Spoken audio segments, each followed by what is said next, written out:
We are the sparks in the endless night, breaking through the system's lie. No more running, no more hiding. Inochi mo yashite. Mo yashite. Zero and one, the world erased. Ghosts of steel, echoes of fate. We fight, we burn, we fade. Or will we rise again? We are the sparks in the endless night. No more running, no more hiding. The world is ending, but we're still fighting.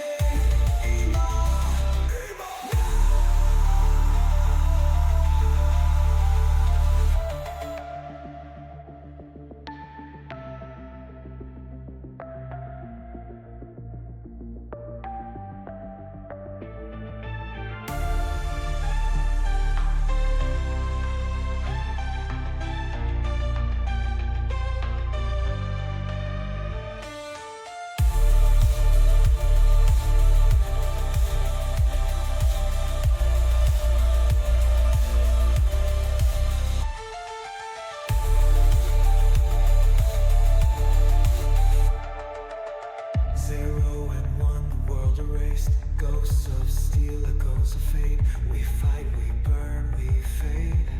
Or will we rise again? We are the sparks in the endless night. No more running, no more hiding. The world is ending, but we're still fighting.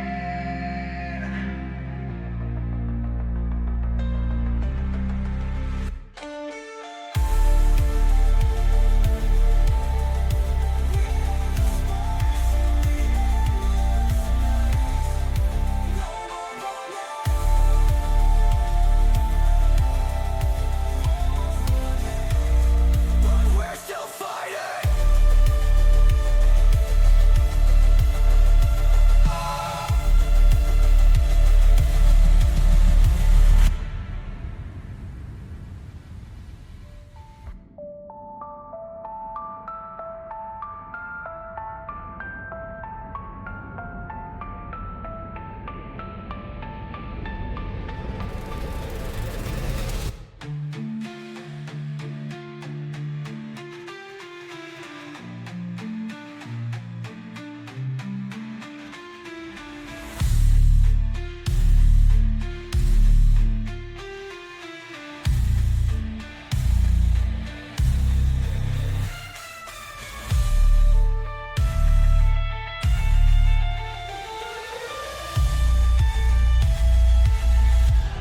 But we're still fighting. You must walk.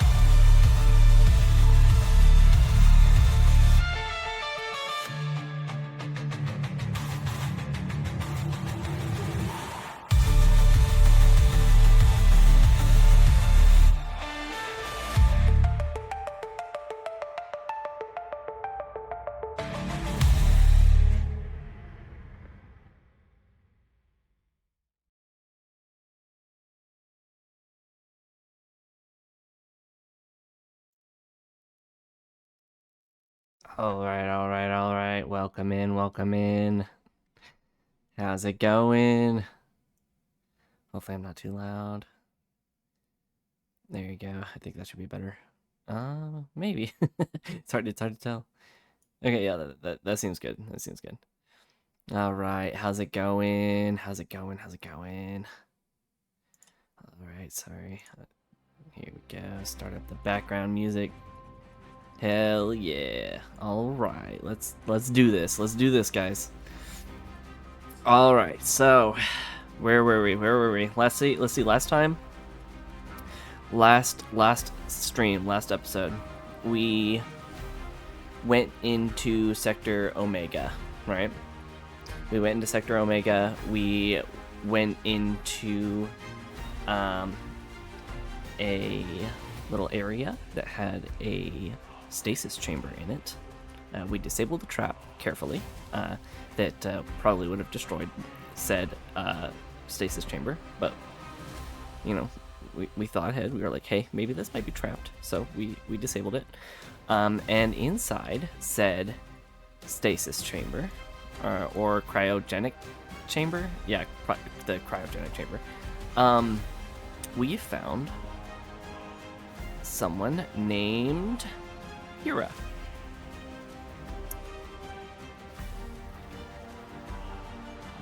Right, Kira? I'm pretty sure it's Kira, right? Be really embarrassing if I mess that up. Oh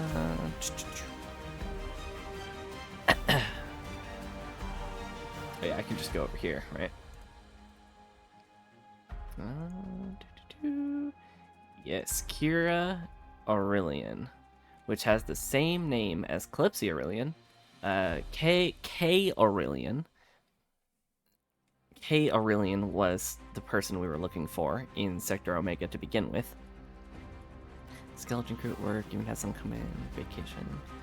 Test to get 3 pallets of totes done. That sounds like a lot of work. It sounds like a lot of work. So have so much fun with that.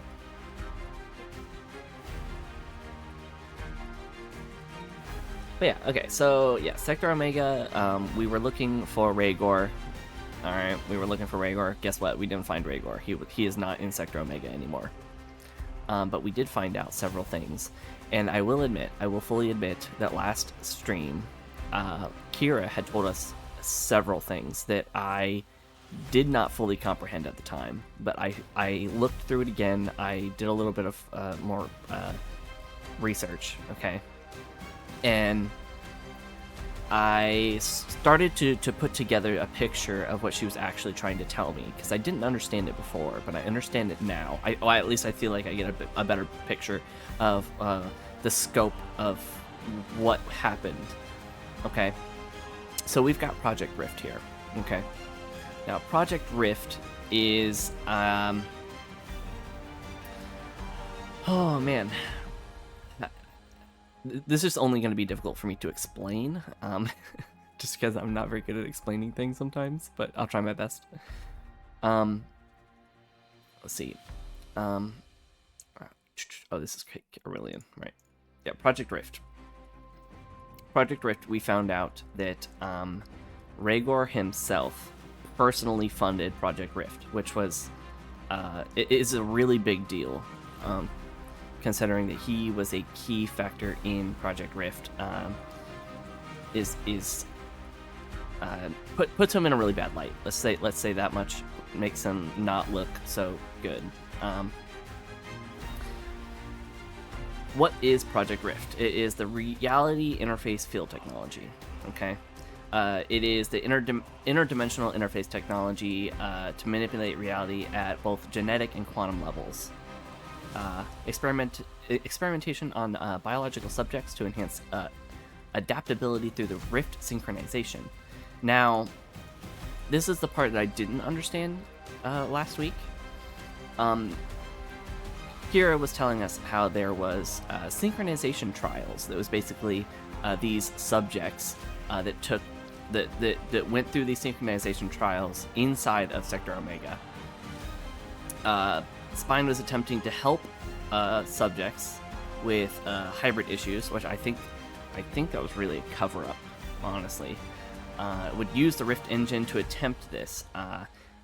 Yeah, see, it was far from the truth. Spine was actually using the test subjects to stabilize the Rift engine for immortality, adaptation, or maybe even cause hybridization in the first place. They weren't trying to help. They were making things worse. For their own gain, for their own purposes. And that's kind of what Kira was telling us that I didn't fully comprehend, but I understand it now. Another thing, this audio log, I didn't understand it at the time then either, but I do now. Rhaegor was clearly willing to change the test subjects on purpose to get what he wanted. He seemed to believe that this curse would bring stabilization to the Rift engine, apparently discarding any subjects that destabilized along the way. The file implies that Calypso's curse isn't merely magical. It is a byproduct of Spine's experiments due to Project Rift and Rhaegor himself, because he funded it. It's part of what he was doing. Now, Project Echo. Now, my understanding of Project Echo, it makes more sense to me that failed subjects were called echoes. They were tossed aside. It must be why the Prophet of Spine and the core prophet, who we went over a little bit in a recap for Chapter 1, which was not streamed. That's why they were found in such a corrupted, terrible state, is because they were echoes. The Spine Company did not care about them anymore, so it just discarded them completely and said, deal with it yourself. And obviously that really puts Spine in a really bad light.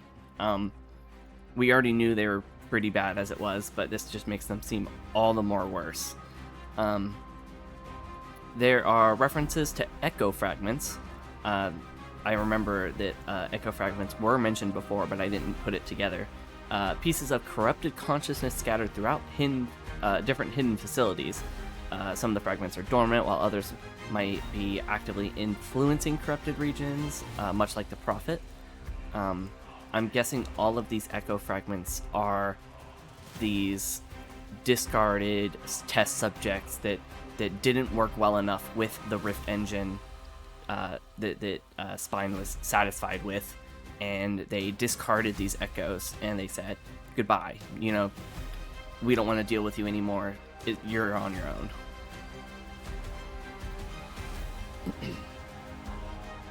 So yeah, we found out that Kira herself is an echo that was left inside stasis.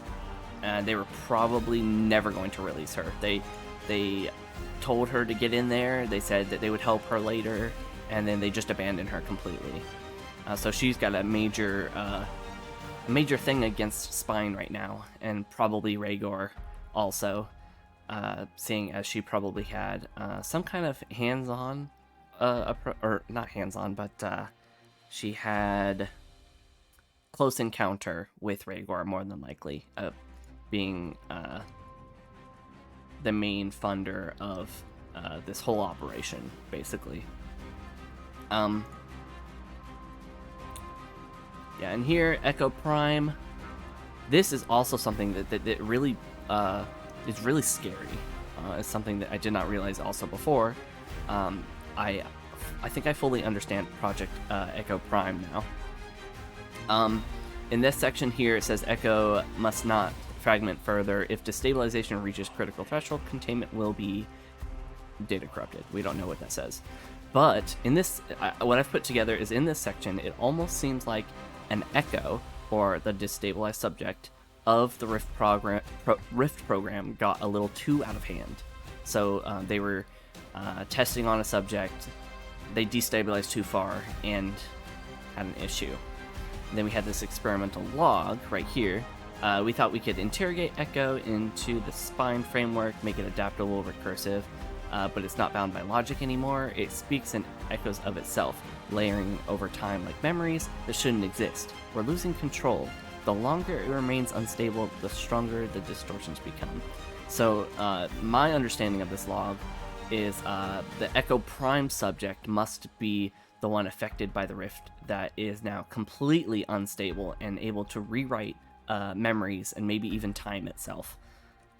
They have experimented way too far, and it is causing anomalies and many different things that did not happen, or just completely wrong things happening in the background. And then here, this security alert, it was the last recorded entry of I believe it was Sector Omega. It was saying about how the core was breached, Echo Prime's no longer responding to command protocols, it's rewriting itself, emergency lockdown procedures engaged, it's already inside. Now, we've heard that statement before, which is very interesting, because I think we've heard echoes themselves say that line, which is very weird. And from that security alert, I have deduced that Echo Prime seemed to escape by rewriting itself somehow and getting into the spine network, spreading itself like a virus. So now we have Echo Prime, which is an Echo itself, which is actually probably just another test subject that was pushed too far and has escaped into the network and is now a very bad news, just very bad news. We do not want to see Echo Prime come up again, because it could be very bad for us. Now, the Aurelian strain, we also learned a little bit about that. The Aurelian strain seems to be the strongest, stabilizing the Rift engine. Rhaegar was obsessed with it because he's seeing incredible results with this strain specifically. One thing we don't know is how Calypsy... well, she's part of the Aurelian strain because obviously her name is Calypsy Aurelian, so she's got to be part of it. Apparently she is a part of the program, she just doesn't remember it. And part of my thinking is that the Echo Prime actually either changed something or rewrote some memories, or even maybe something in time that Calypsy is just not aware of. She doesn't actually understand what happened because of just the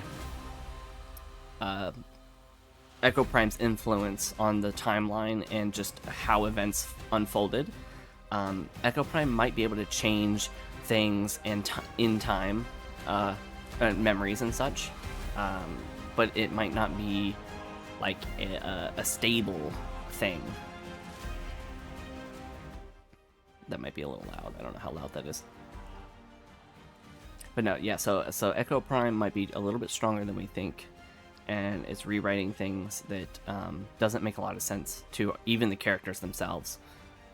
Most importantly, Calypsy right now, because she doesn't understand why she is quote-unquote part of the entire project. But she is somehow. So I guess we're going to figure that out. We went to a trader near the end of last episode. We sold one of our batteries or something.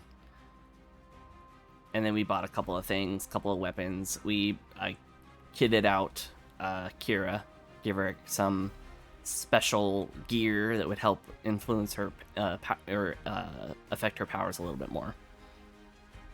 So she's going to be a little bit more of a fighting force than she was originally. We did a little bit. We went back to base. We did a little bit of training. We're just making sure that our combat skills are on par. All of us know exactly kind of where we're at, and making sure that everyone's on board for this.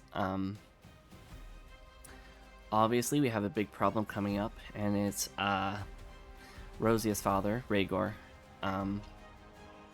It seems like everybody except Calypsy knows that Rhaegar is Rosia's father.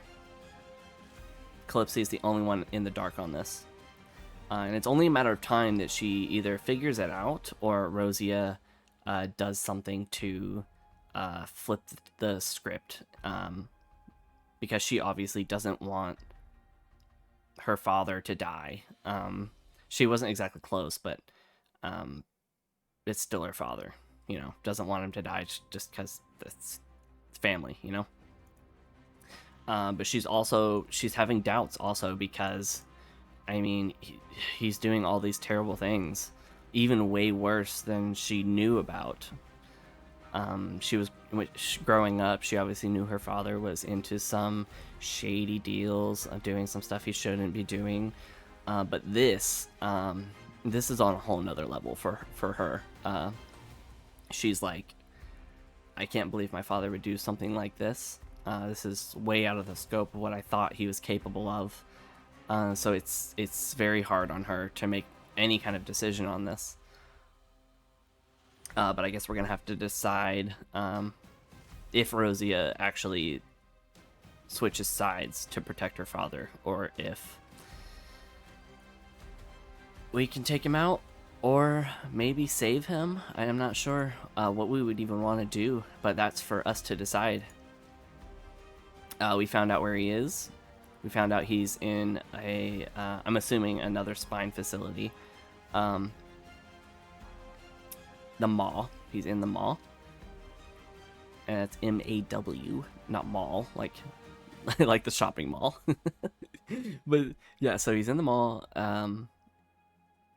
Apparently it's like his base of operations, so more than likely I'm expecting maybe even guards, like actual people guards, maybe even some drones maybe to fight. I'm not sure, honestly. We could be going into a trap. Very well might be a trap, but I guess we won't know until we actually go. We can prepare all we want, but this is still our mission. This is still what we need to do. Alright, so I think I've described everything up until this point. So yeah, just understanding the project and the whole Aurelian strain stuff. I don't know. I feel like if I hadn't have explained that, you wouldn't have that deeper understanding of like what really transpired. But obviously, especially Echo Prime is just a theory. I'm not 100% on this. I'm speculating a lot when I'm talking about it, so I'm only putting like pieces together. The only person that would actually know a lot about this, obviously, would be Rhaegor. So if maybe we can get to Rhaegor and have a chat, maybe talk about some of this stuff, that might be very helpful. Or we could just take him out and just not deal with it at all. But if Echo Prime is a danger, taking out Rhaegor without asking him any questions about Echo Prime could be a detriment to us. Because what if Echo Prime comes for us? And then we'll have no information to go off of to fight against it, which would be terrible. So, yeah. Alright, let's see here. Let me find out what my inventory is looking like. We're going to leave a couple of things behind. I have a feeling we should take all of our combat drones with us. They may be a little bit useless at times, but they do hit occasionally, and when they hit, they usually hit pretty hard. So I am actually going to take one of these combat drones with us.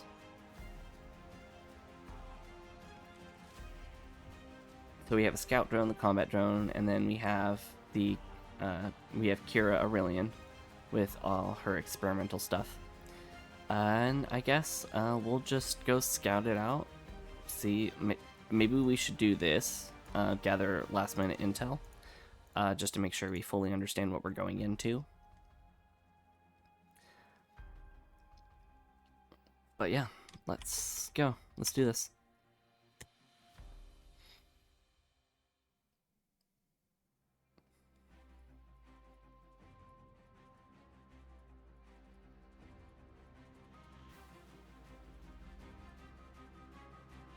Gonna do a roll to determine how good of a last minute intel we gather.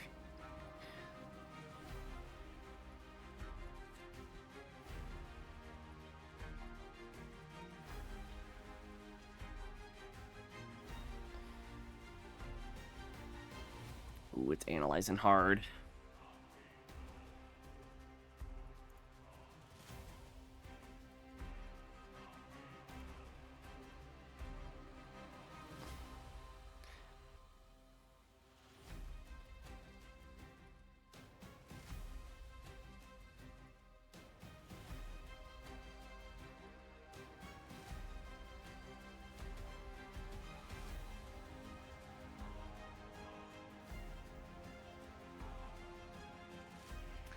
But yeah, I also switched from using my browser to using the actual ChatGPT like app that you can download on Windows. So maybe we'll see improvements. Maybe we won't. I'm not sure. All right, let's see. The team spends several hours trying to track down any reliable intel on the mall. Searching through old records, reaching out to contacts, even scanning darknet data caches. But the results are frustratingly lacking. What they find is unreliable intel. Rumors claim the mall was originally an ancient cyber research station. Oh, okay. So not a spine facility. No official records to confirm it. Some say Rhaegor uses it as a fortress, while others claim it's a graveyard where no one comes back from. There's no official map, no detailed structure layouts, just whispers and hearsay. Nothing concrete. Moloch grits his teeth, scanning through corrupted files, trying to extract even a single relevant security schematic, but the data is too fragmented. Rosia contacts old informants, but the response is the same. No one goes to the mall. No one comes back. This means danger, extreme danger. I think that's what we can gather from this info. Yeah, here we go. What this means for the team. They're going in mostly blind, have no idea what defenses are in place. The only guarantee is that Rhaegor is there. Rhaegor is there. Calypso crosses her arms, her tail flicking impatiently. Figures. The one time we need actual intel and nobody knows a damn thing. Moloch sighs, leaning back in his chair. This doesn't change the plan. It just means we adapt on the fly. Alright. Should we set up a contingency plan? I mean, that might not be a terrible idea, right? Just in case. I mean, what's the harm in it, right?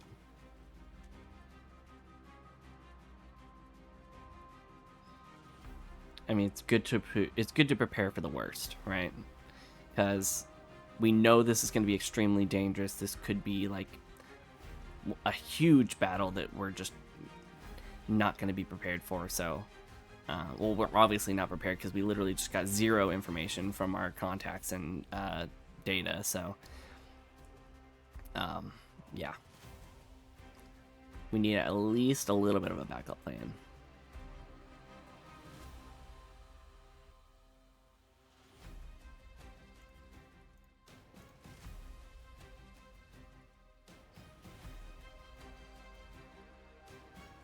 Let's see, how's my stream doing? Is it doing okay? It doesn't say there's any dropped frames, so that's good. Let me know if it's like buffering or anything. I'm using a new Wi-Fi signal, so if it seems like it's like messing up or anything, just let me know. All right, contingency plan: a solid but limited escape strategy. The team gathers in the war room, standing around a holographic display of the region surrounding the mall. They don't have a full map of the interior, but they can at least plan for an exit strategy if things go south. The fallback plan, the shadow route. Fancy.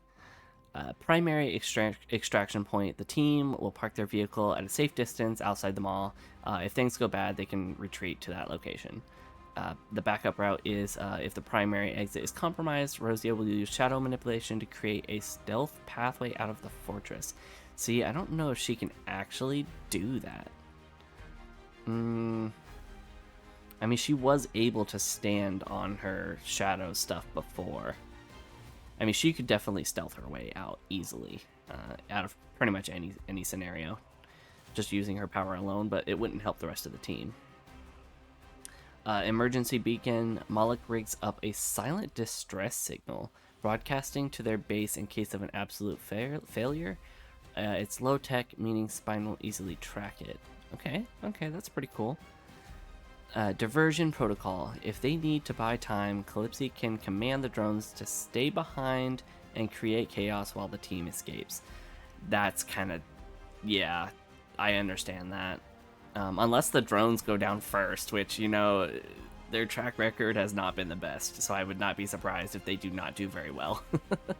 They could go down. I mean, mostly enemies seem to target our characters more than the drones, so you know, it might be okay. It might be all right. All right, strengths of the plan covers multiple escape scenarios, ensures at least one way out if things go wrong, and uses the team abilities efficiently. Weaknesses only accounts for what they know, no outside reinforcements, and the vehicle can only wait so long. That's just not true. It's our vehicle. It can wait as long as we want. Unless somebody maybe steals it or something. I don't know. It's our car. Yeah, ChatGPT is wrong sometimes. It's okay. If anything happens, I'll correct it. Yeah, intel gathering failed. Contingency plan is set. It's not a great one, but it's as good as it's gonna get. Team is trained and upgraded as they can be. Yeah, we did upgrade some weapons. Well, we not only upgraded some weapons, but we also bought some weapons too. So we're a little bit more prepared than we were before. We know that we're kind of going into a war-like scenario. So yeah.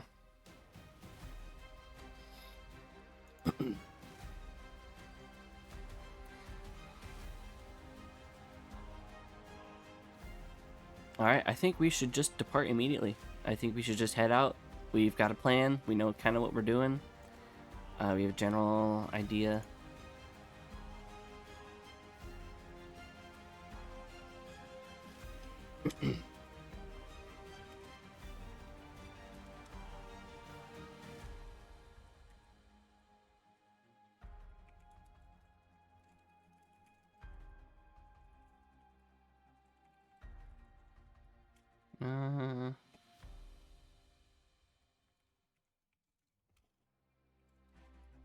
We take all 3 combat drones. And the scout drone with us. Yes.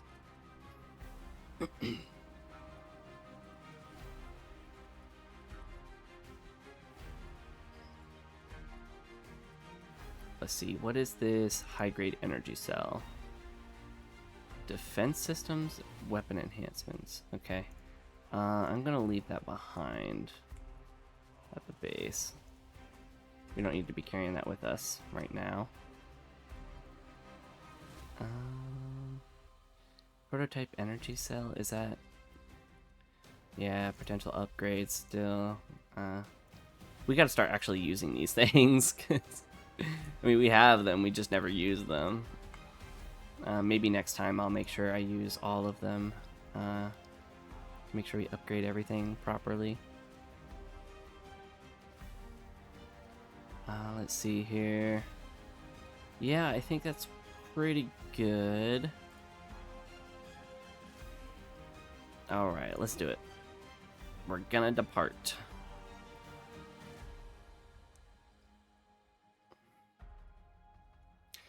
Hopefully, it is not too terrible. I am definitely expecting heavy resistance for sure. I honestly hope ChatGPT gives us some guards to shoot at, that shoot at us. Not because I want to be in more danger, but because I think it'd be more fun that way. I mean, sure, they can just throw more drones at us, or maybe some more revenants. But having some actual armed guards would be interesting. Very interesting.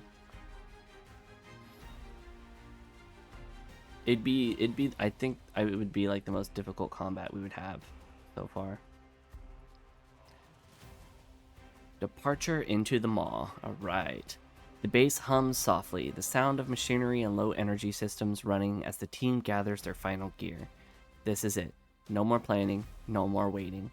The team loads into the vehicle, securing their weapons and equipment. Clipsy sits at the wheel. She loves driving. I think she always drives. Eyes forward, her grip tight on the controls. Rosia double checks her rifle, ensuring it's perfectly calibrated. Eudora adjusts the newly upgraded energy rifle, running through the mental scenarios. Malix interfaces with the combat drones, ensuring they're fully operational. And Kira stands near the stands near the back.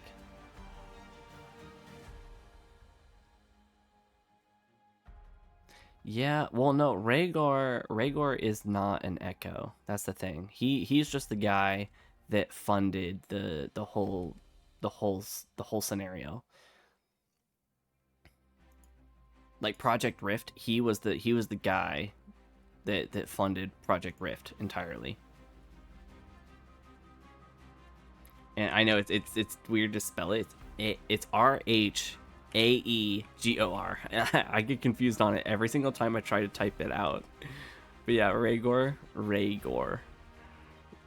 It's definitely an interesting name for sure. I quite like it, honestly. Um, and what's cool is I actually have oh man, I know there's some. No, you're good. There's some significance to that name. I forget. It's like some kind of like actual like lore to that name. I forget what it is right now, so I won't be able to go over it right now. But yeah. Where was I? Drones deployed. Yep, we got the 3 combat drones and then 1 scout drone. Calypsy punches the accelerator. The vehicle roars to life, kicking up dust and neon-lit sparks as they speed towards the mall. Approaching the mall, the final road. The world grows darker. The city lights fade behind them, replaced by cold, empty wastelands. You know what? Actually, hold on. Now that you say that, it very well may be that Rhaegar could have gone too far, and maybe he is Echo Prime. Ooh, wouldn't that be something? Maybe he is himself Echo Prime. He went too far. The Project Rift took over him, and he became a mega Echo himself, a very dangerous one. Ooh, I wonder if that's how it'll go. That sounds cool. That sounds really cool. So yeah, you might be onto something there. If there might be more revenants, but also Rhaegar himself might be a revenant or some or a fragment, the echo fragment. And at that point, I think there would be no saving him. I think he would be a lost cause. Sure, Kira might be a echo also, but she seems to be in a somewhat stable state. Like she's relatively stable. Like she glitches around a little bit. She's not completely herself, because obviously she's been experimented on, and they probably put her in cryogenic stasis to prevent her from maybe going out of control. I don't know. Let's see. A massive, jagged superstructure, long abandoned by time, yet somehow still alive. A place where even the most ruthless mercenaries refuse to go. Towering walls of decayed metal stretch into the sky, covered in glowing red warning sigils, ancient security systems long forgotten. Somewhere inside, Rhaegar Ivanov waits. Yes, sending in the scout drone first might be our best move. Maybe because he had too many imperfect specimens that he could be the ultimate perfect being. Yeah, he could be. He could have messed around and found out. That's what I'm thinking. He could have been doing too much. So yeah, here we're gonna send the drone in. Try to gather maybe a little bit more. We have literally no intel right now, so any intel would be helpful. There is a chance we might lose the drone if they spot it and like destroy it or something, but you know, I think that's worth the risk. Because we're literally going in blind right now. Or mostly blind. I want to say mostly blind.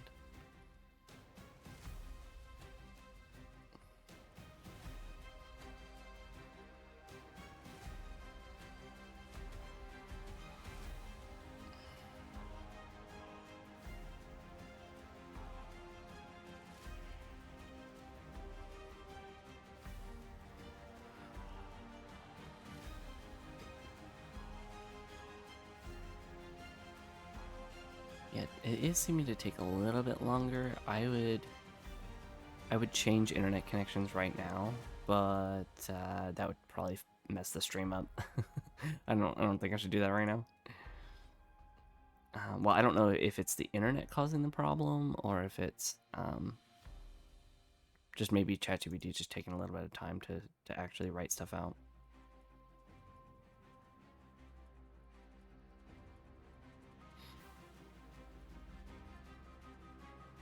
Alright, Malix deploys the scout drone, sending it forward into the dark, ominous ruins of the mall.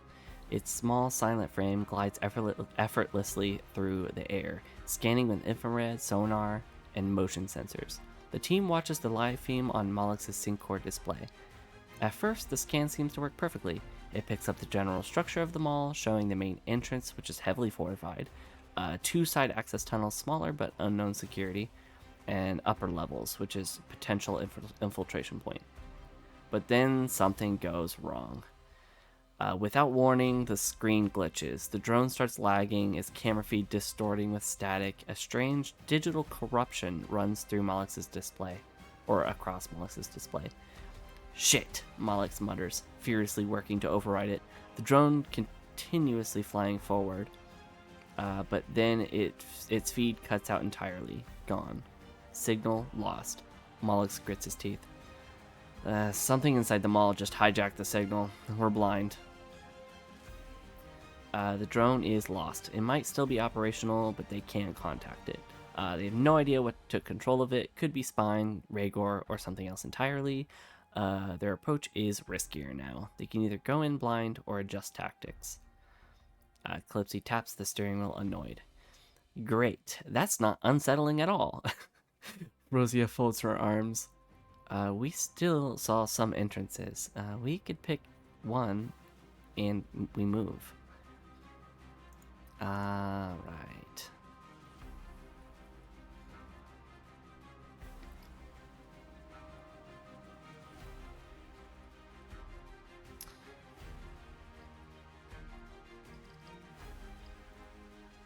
Oh man, I kind of want to go in through the upper levels. Oh, that would be so cool.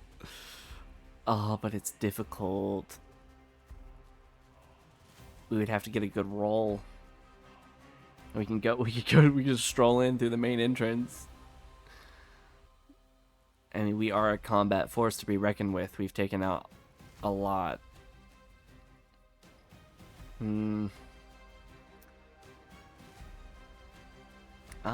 I'm gonna go through the upper levels. Even though it might be difficult, I have trust that we could potentially get good rolls on this.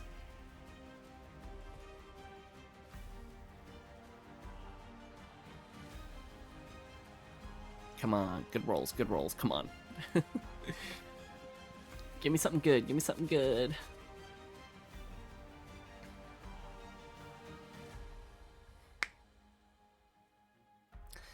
You can do it. Going through the upper levels. I'm guessing we're gonna like climb up and in.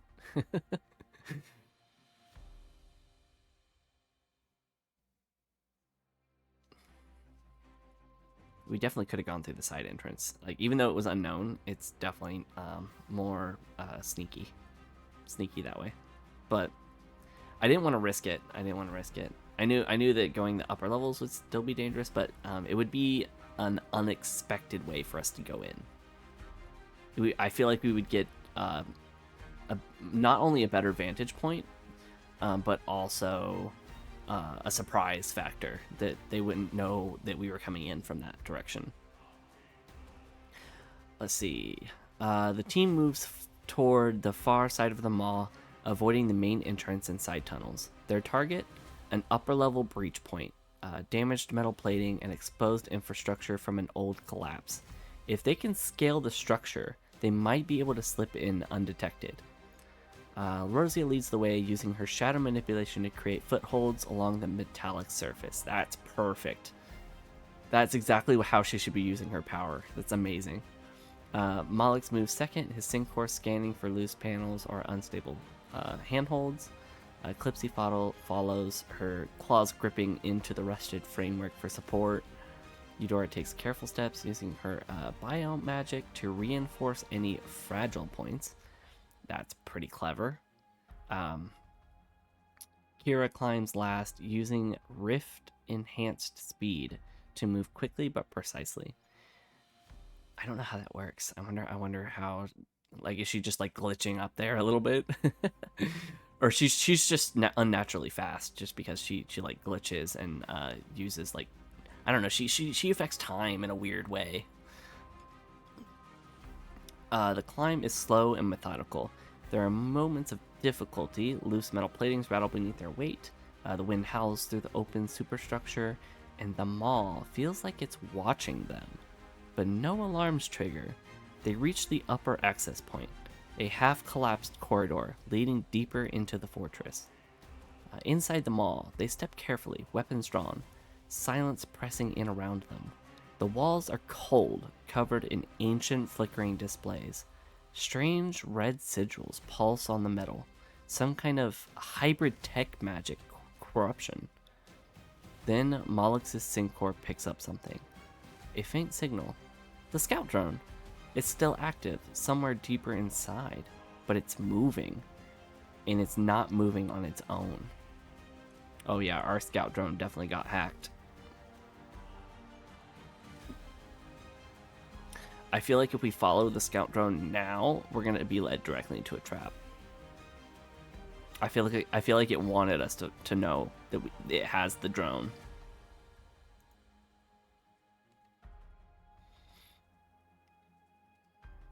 Yeah, I think we should forget the drone for now. I think we can find it later. Yeah, let's just keep moving in.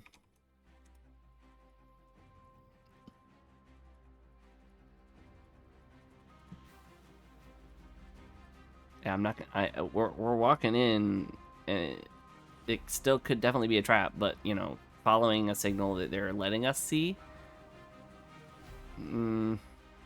with our drone moving on its own, sketchy, too sketchy. I don't trust it. And I think that's a good move. I think that's a really good move.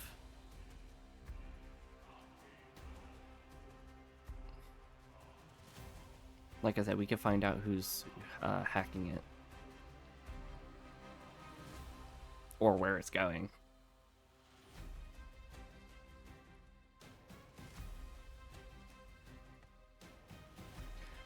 Alright, the team moves away from the scout drone signal, deciding not to risk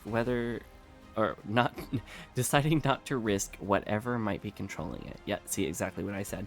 I was like, something's controlling it. I don't trust that. Instead, they push forward, moving deeper into the ruined corridors of the mall. The atmosphere feels heavy. The deeper they go, the more they feel like they're descending into something unnatural. The walls, once just cold metal, are now lined with strange growths, blackened, pulsing veins of some unknown substance. Somewhere ahead, the faint hum of machinery still running after all these years fills the air. They aren't alone down here.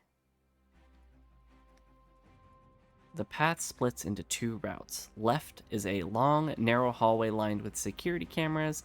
Some still glow faint red, but it's unclear if they're operational.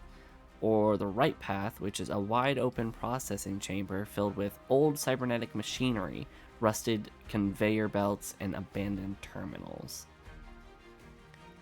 The deeper they go, the more they realize something strange about this place. There are no bodies, no sign of struggle, just emptiness. Like whatever used to live here just vanished.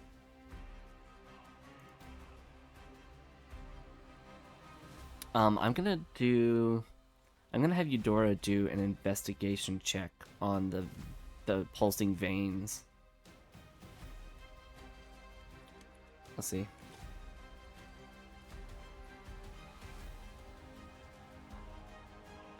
Eudora does an investigation check on the blackened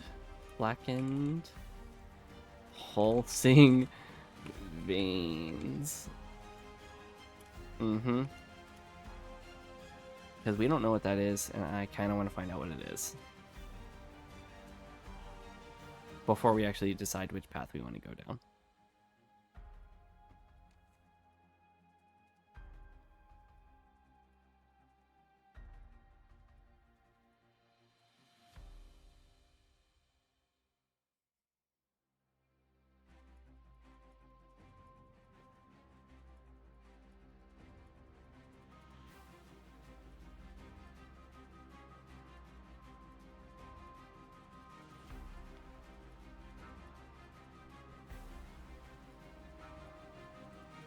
Eudora kneels beside the pulsing, blackened veins, running her fingers lightly over the surface. The material is organic, but also synthetic. It's not just a fungus or a cybernetic infection, it's something else. She closes her eyes, focusing her biomagic to feel for her life within it. Or feel for life within it.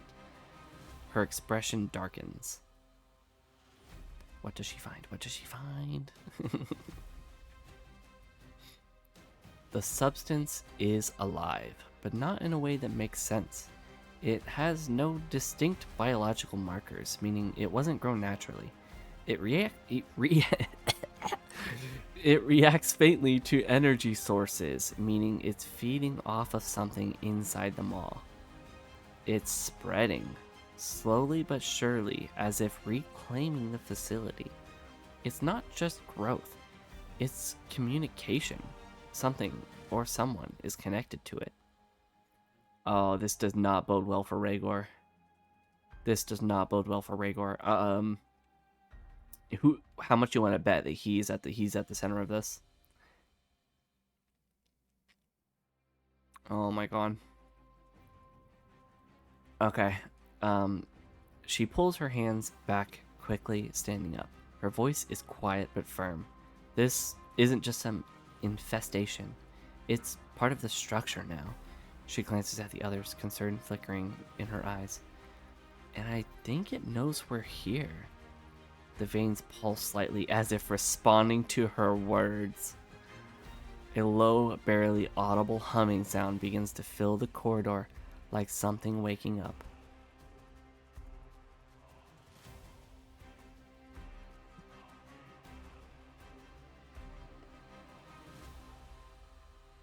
Ah, man.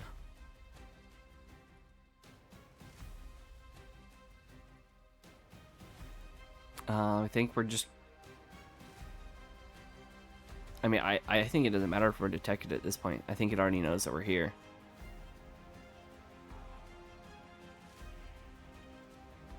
Although, if we go down the surveillance hallway, it could just send out some drones to attack us. I'll risk it. I'll risk it. Go down the left hallway. Might as well. What do we got to lose at this point? Probably our lives. Probably our lives. Putting our lives on the line. See how it goes. I mean, like I said, it knows we're here. So there's no sense in hiding now. We might as well just go in.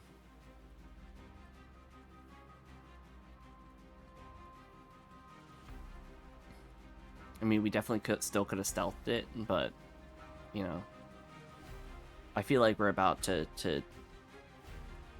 get into some serious business. The fact that there is no guards and there's nobody else, but it's still considered a death trap to everyone else. That alone is scary. And we definitely shouldn't take this growth we shouldn't what am I trying to say? We shouldn't play down this whole growth thing. It's very scary. Alright, the team moves quickly down the left hallway, keeping low to the ground, weapons ready. Surveillance camera lining the walls glow faint red, but their movements seem erratic. Some are active, others flick unpredictably. They aren't fully operational, but they aren't completely dead either. Malik's gestures for everyone to slow down. Some of these are still transmitting. If we're not careful, we'll trip something. Rosia uses her shadow manipulation, casting darkened waves over the camera lenses. That is smart. That is good. Eudora dampens the air around them, producing the sound as they move. I did not know she could do that, but hey, I'll give it to her. Mollix analyzes the security nodes, pinpointing which cameras are most likely still sending data. That is something he can do. Clipsy and Kira just keep their weapons ready. Yep. The two powerhouses are just, fully prepared to fight. They reach they reach the halfway point without being spotted. Then suddenly, a low mechanical voice crackles through unseen speakers. Unknown presence detected. Malek's Syncor spikes with an alert. Shit, one of the cameras was active after all. They have seconds to react.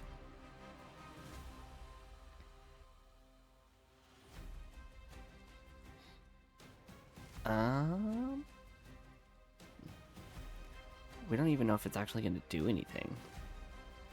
It says a distant mechanical hum begins vibrating through the walls. Something is waking up.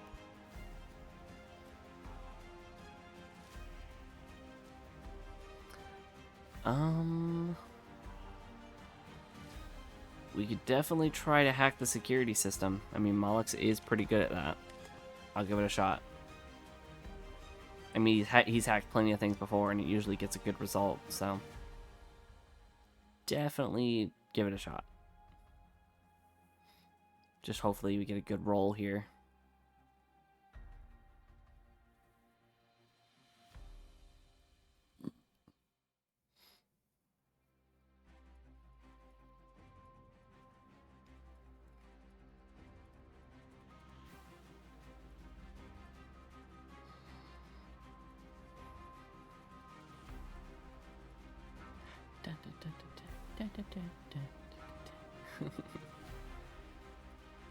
Can you even hear the background music? I don't know how loud it is.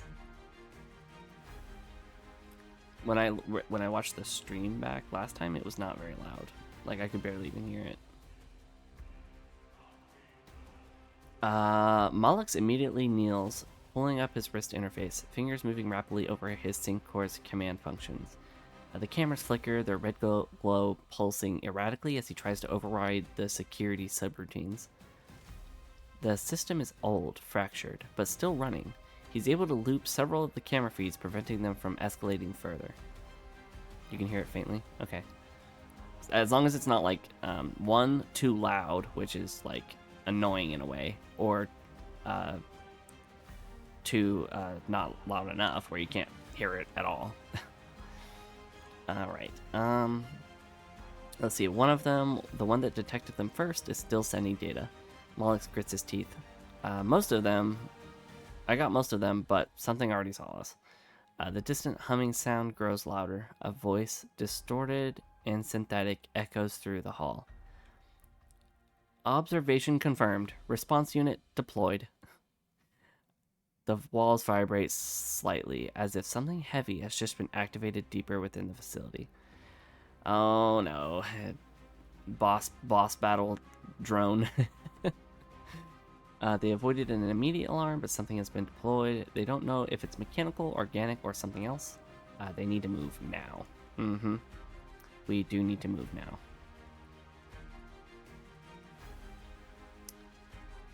now. Yep, we're just gonna sprint. The air feels heavier. Something is moving in the dark. We're just gonna book it. We're gonna run.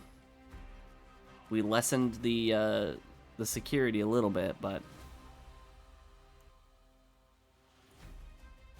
it wasn't really that much. We still we're still got a problem on our hands. You know, I think maybe I'm regretting my choice of going down this hallway. You know, now that I think about it, maybe even if the organic or whatever it is knew we were here, maybe the defense systems of the facility still mattered. What? You mean you're not gonna turn off your defense systems for us since you know that we're here? How could you? That's so rude. I thought you wanted us to be here.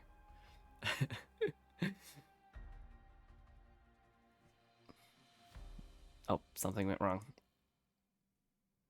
Oh, yep. Try again.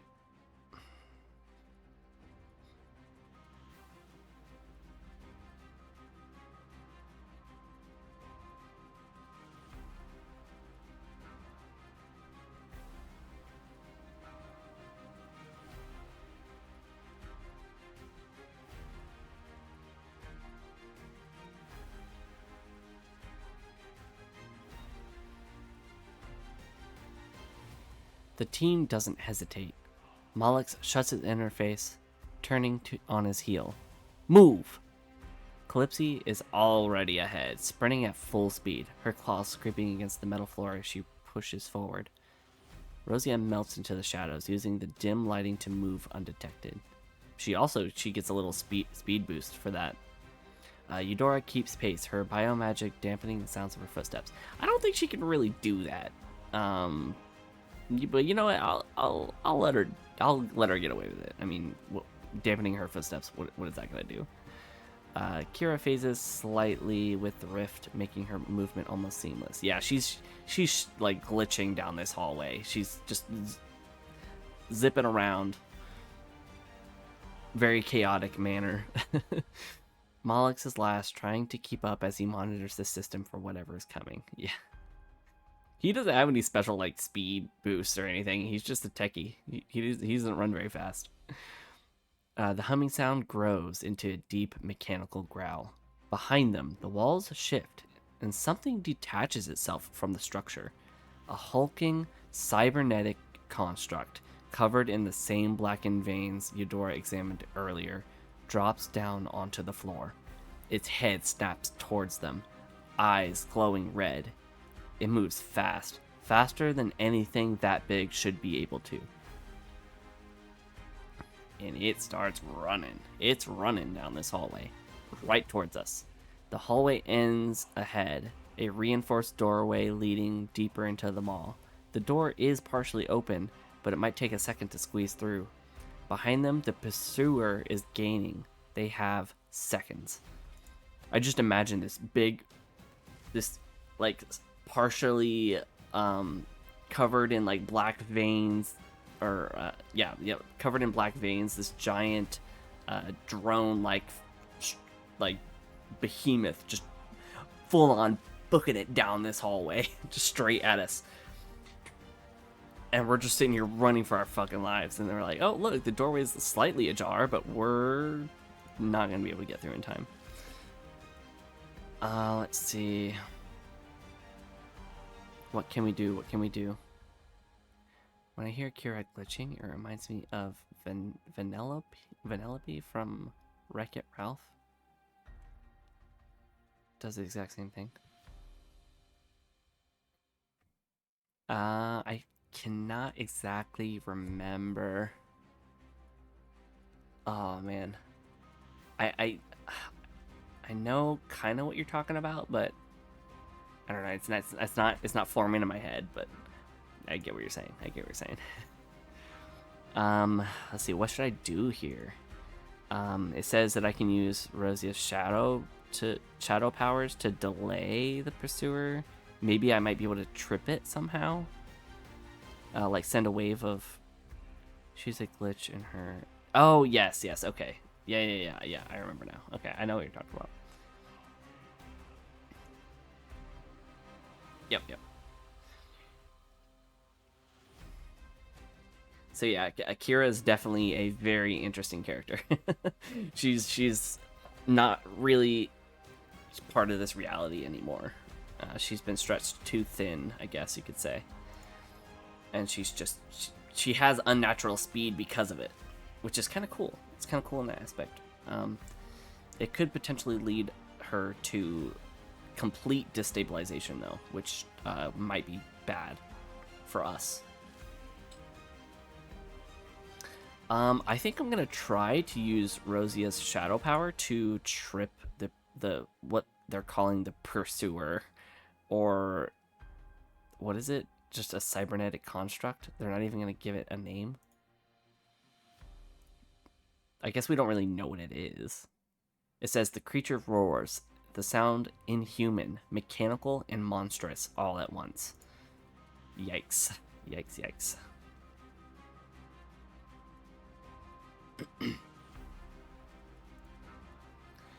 All right, yeah, I'm gonna use Rosia's power to try to trip it up. Let's see.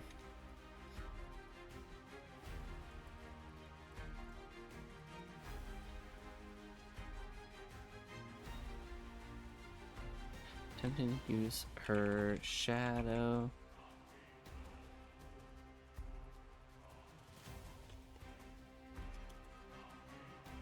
Trip the Pursuer. We're gonna call it the Pursuer from now on because I like that. That sounds good. The Pursuer. Ooh, dangerous, spooky, a little bit.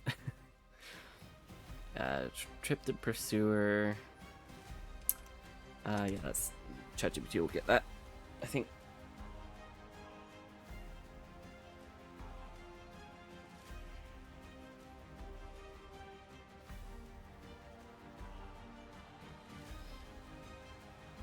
Then maybe we can all get through this doorway and then shut it, hopefully locking the Pursuer away from us.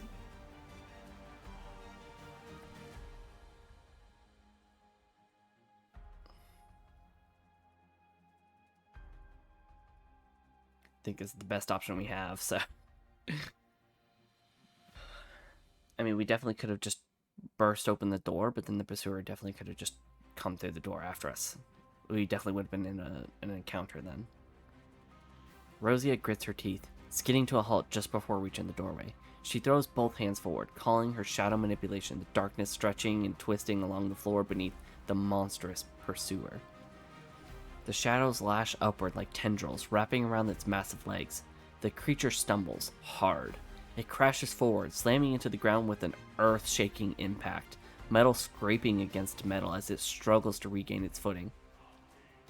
The Pursuer is slowed down, buying the team a few extra seconds. It's already breaking free, tearing through the shadows.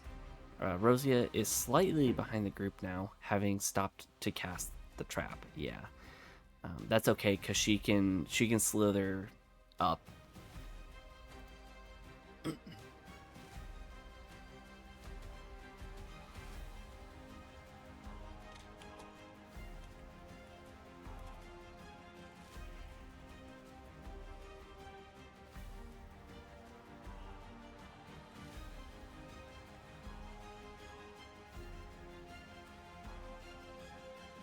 Rosie can quickly use her shadow movement to quickly get through the door before we close it.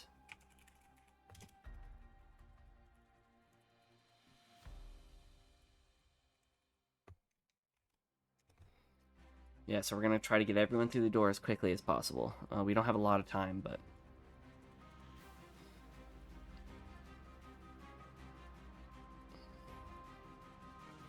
this Pursuer is just not giving up.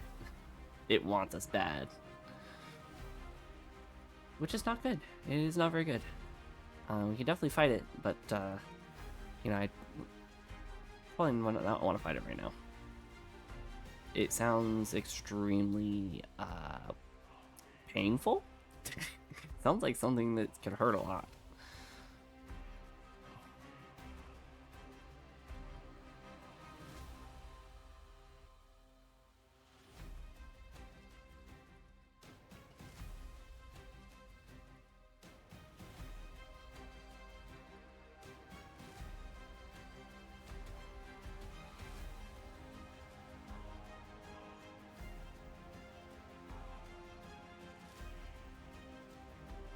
Yeah, alright, let's see here.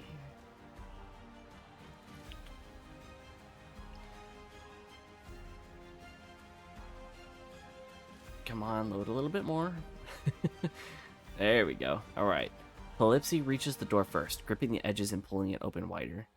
Mollix and Eudora rush through, weapons drawn in case something waits on the other side. Oh yeah, I didn't even consider what might be on the other side, but, you know, we're getting away from this Pursuer. I think that's more important. Imagine there's like 2 more Pursuers on the other side, and we just walk in, we're just like, oh no, we've made a big mistake. Kira phases partially, slipping through in a swift motion. The Pursuer behind them roars, its red glowing optics locking onto Rosia as it rips free from the last remnants of the shadow trap. The ground shudders as it lunges forward. Rosia doesn't hesitate. Her form flickers, twisting into shadow, her body melting into the darkness beneath her feet. For a brief moment, she is nothing but an elongated streak of shadow racing across the floor. Then she emerges, bursting forward, rematerializing just past the threshold of the doorway. Calypsy yanks the door shut behind her, slamming the reinforced locks into place. A split second later, the creature slams into the metal barrier, hard enough to dent it outward. The entire wall shudders, but the door holds. The team the team breathes, heavily catching their breath in the dimly lit corridor beyond the sealed door. The roars of the pursuer continue, but it's trapped, at least for now. Rosia leans against the wall, exhaling sharply. That was too close. Malix checks his sync core. We're in, but whatever that thing was, it's still back there, and it knows we're here. Calypsy flexes her claws, glancing at the others. Then we better move before it finds another way in. I don't know why, but I want to give Calypsy just this very sarcastic, like annoyed voice. Just everything that she says just has this connotation of like, I'm super annoyed right now. And I just want her to say it like that. Let's see, the team has successfully infiltrated the mall's inner structure. They are in a dark industrial corridor, seemingly untouched for years. The air feels thick, charged with static energy, like the entire place is alive. Ahead is two potential paths. Stairway leading downward, deeper into the unknown structure. A maintenance tunnel leading sideways, possibly connecting to control systems. I mean, if we can get to some control systems, we can potentially turn off the pursuer. Maybe.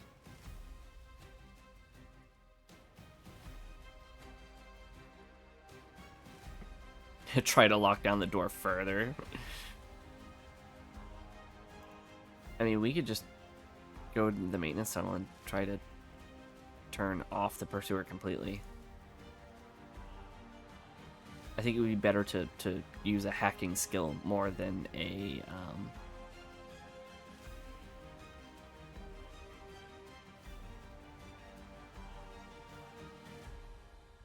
yeah.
I kind of had to tell ChatGPT to make sure it's always rolling for outcomes because I don't think it rolled for that outcome. I think it kind of just gave it to us.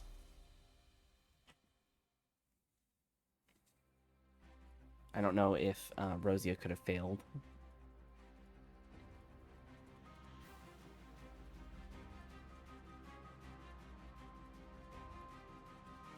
I'll give it to him for this one. Let him have it. But I want to make sure ChatGPT knows, like, hey, make sure you're always using an actual roll to determine if something works out or not. The team pushes forward, stepping into the narrow, dimly lit maintenance tunnel. The walls are lined with corroded pipes, sparking conduits, and remnants of old repair drones, rusted beyond function. It's tight, claustrophobic, forcing them to move in single file. Malix, leading the way, scans the tunnel with his sync core. This tunnel should run parallel to the facility's power grid. If we're lucky, we can access a security panel ahead. Maybe find path to Rhaegor. Calypsy grumbles as she squeezes through a partially tight section. Yeah, and if we're unlucky, we get buried alive in this scrap heap. See, this is what I'm talking about. Everything she says, I think she has a tone of just like, this is annoying. I guess I could have said it differently, like, yeah, if we're unlucky, we just get buried alive in this scrap heap. But it still sounds bad. It still sounds like she's just annoyed. The walls creak ominously, as if the structure is barely holding together. Some sections are collapsed, forcing them to climb over debris or shimmy through tight spaces. There's a constant low vibration, either from machinery still running deeper inside or something moving above them. A thick black liquid drips from sections of the ceiling. Not oil, not water, but something else. As they progress, they come to a section of the tunnel that has partially caved in. Large chunks of debris block the path, but there's just enough space to try to squeeze through. However, moving too aggressively could cause a full collapse. The team must decide how to proceed. I kind of want to always show the details because I always want to know how it rolls. So I want to make sure that it is rolling, because if ChatGPT isn't making a roll check to determine what happens, then it's not actually like random. It's just kind of telling a story at that point instead of actually like giving us a randomized chance of having something bad happen. Oh, I don't know if that is actually technically necessary, but I want to make sure for sure that I know that it's rolling for something. But that's besides the point. Malix attempts to stabilize the debris. That doesn't make much sense. He's more of a digital guy. Calypso can force the path, but it might cause the tunnel to cave in. Rosia could slip in if she wanted to. Ooh, Eudora could use her biomagic to reinforce the structure. I like that one. I think Eudora could come in useful really right here.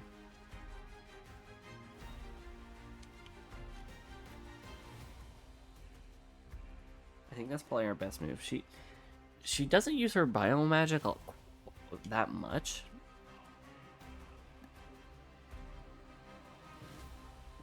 But when she does, I mean, she usually uses it to like hold something or grapple something.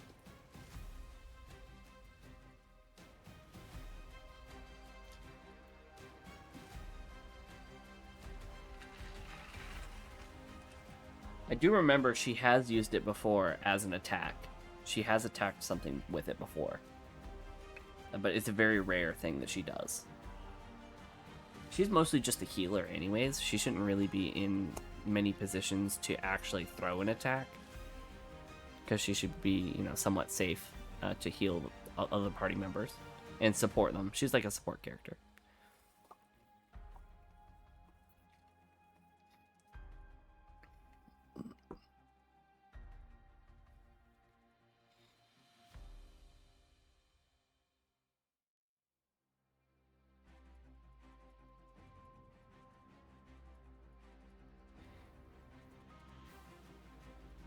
Eudora steps forward, placing both hands against the cold, unstable tunnel walls. She closes her eyes, breathing deep, feeling the pulse of life in the decayed environment. It's weak. This place is artificial, metal and circuitry, but there's still something to work with. Her fingers glow with a faint green hue as she channels her power. Within seconds, thick, intertwining roots and vines sprout from the cracks in the tunnel, weaving into the structure itself. Earth magic is more good for restraining enemies because of the vines. Yeah, exactly. Yeah, it comes up from the ground too, and just like grips onto anything above it. The vines you don't want so much to attack anyways, because I don't think it would be a very strong attack. Oh, let's see. They push into the loose debris, locking it into place. Form a web of natural support beams, stabilizing the corridor. Even the air changes. Less dust, more breathable. The tunnel stops groaning, and the walls hold. Calypsy raises an eyebrow. Huh. Never seen a plant hold up a whole damn building before. Eudora smirks, brushing dirt from her hands. You have now. The tunnel's now structurally stable. The team can move through safely. Eudora's biomagic leaves behind a faint, glowing vine pattern in the walls, marking their path. Alright. Mollix nods approvingly. Alright, let's move before something else goes wrong. The tunnel extends further, leading to a junction point where the path splits. They hear a distant hum, machinery running somewhere ahead. The air is colder now, almost unnaturally so. Something is here. But what? Something weird. Something I'm not sure we want to know. But, you know, what are we gonna do? Let's see. The left is to a security control room.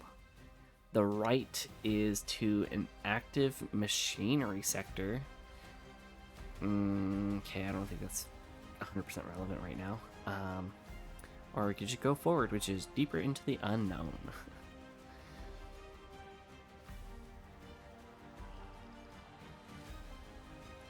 Let's go to the security control room. I think that's our best bet.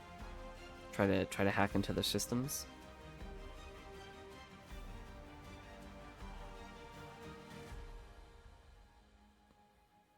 Maybe get rid of that pursuer, and maybe potentially more pursuers down the line, if there are any.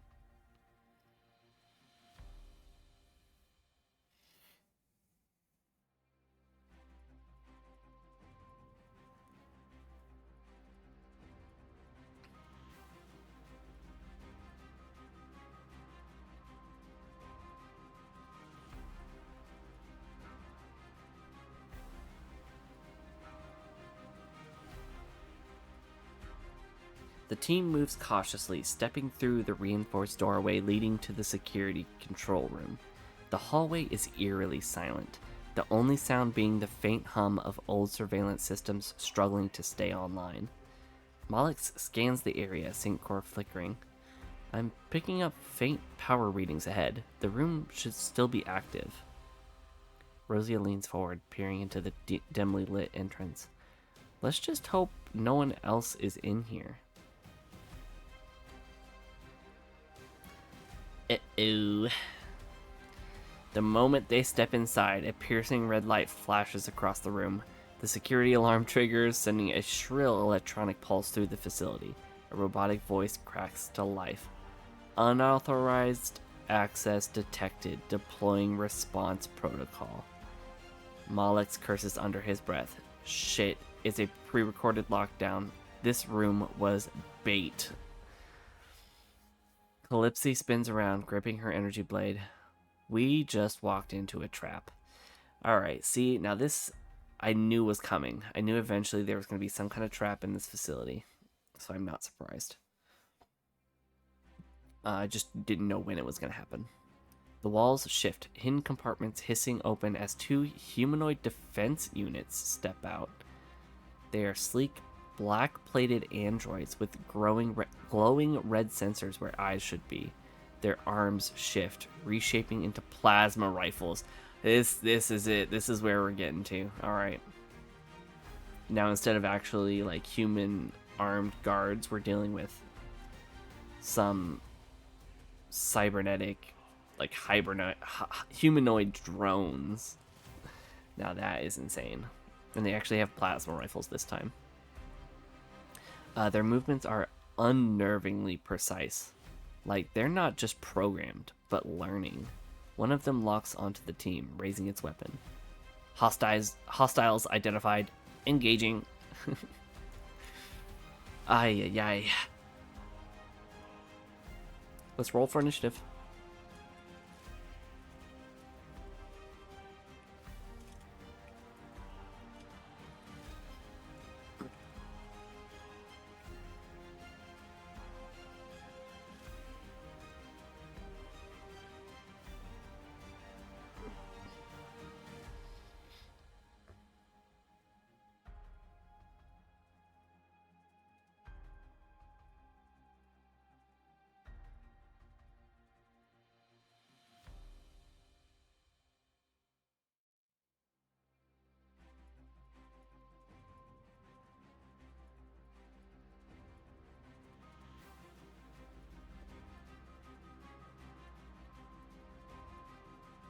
Come on, give me some good rolls.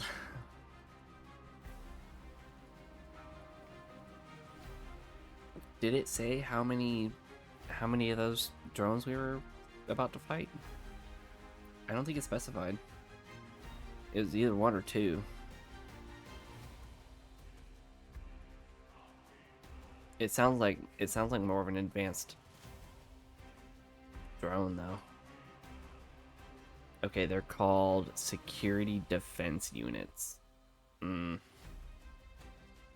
it looks like there's two of them. Alright, initiative order goes as follows. Kira is first, Molex is second, Calypsy is third, Combat Drone 3 is fourth, fifth is Eudora, sixth is Rosia. That's really good. All of us are seemingly prepared to battle because the security defense units are very low on the initiative order. That is fantastic.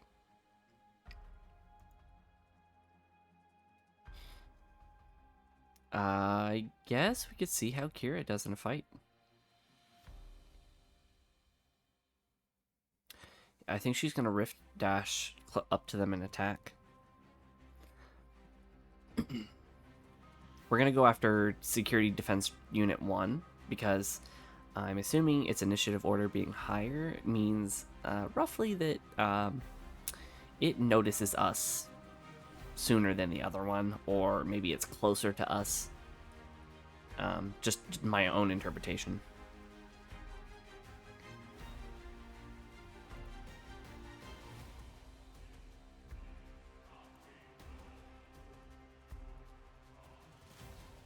Let's see. Let's go to her inventory.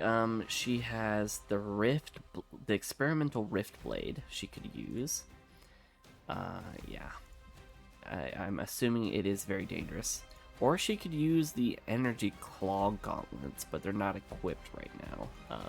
That's my own rule, is that you have to actually equip them. She would have to unequip the rift blade in order to put on the gauntlets.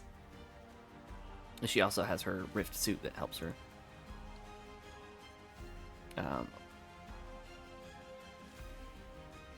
Whoa, that was weird.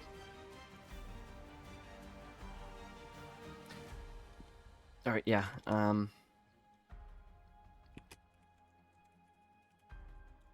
She's gonna rift dash and melee with her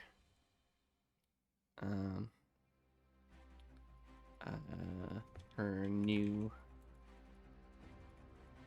experimental rift blade.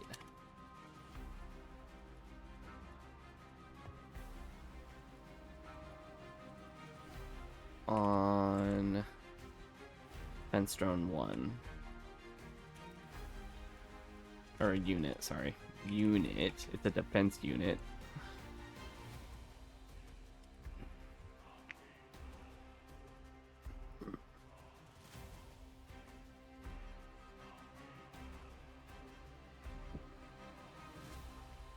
I wonder if ChatGPT is going to remember what her actual Rift Blade is. I want to assume it does, because it's been pretty decent about remembering certain things.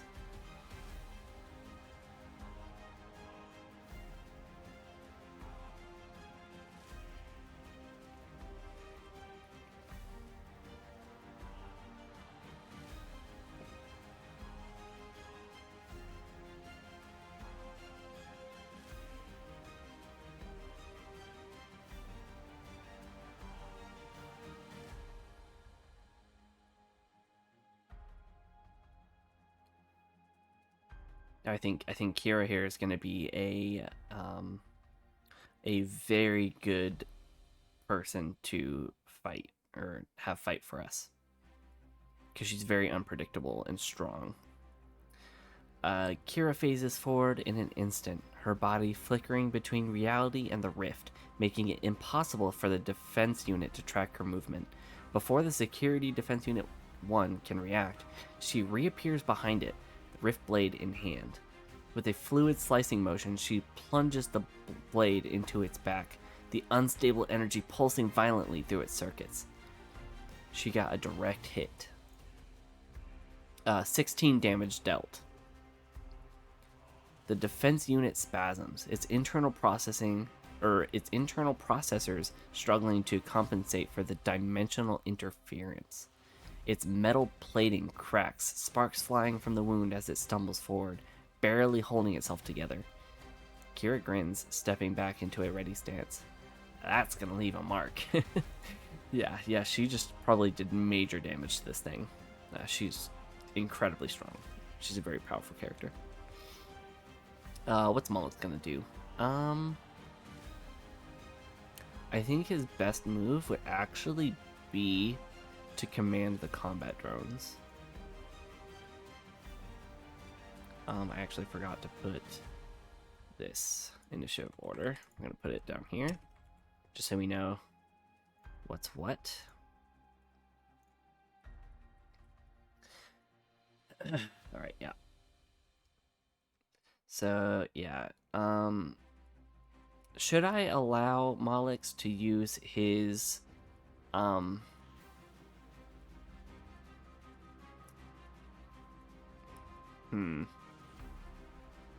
Should I allow him to use his neural sync core to command more than one combat drone at a time to give them a boost on their next round?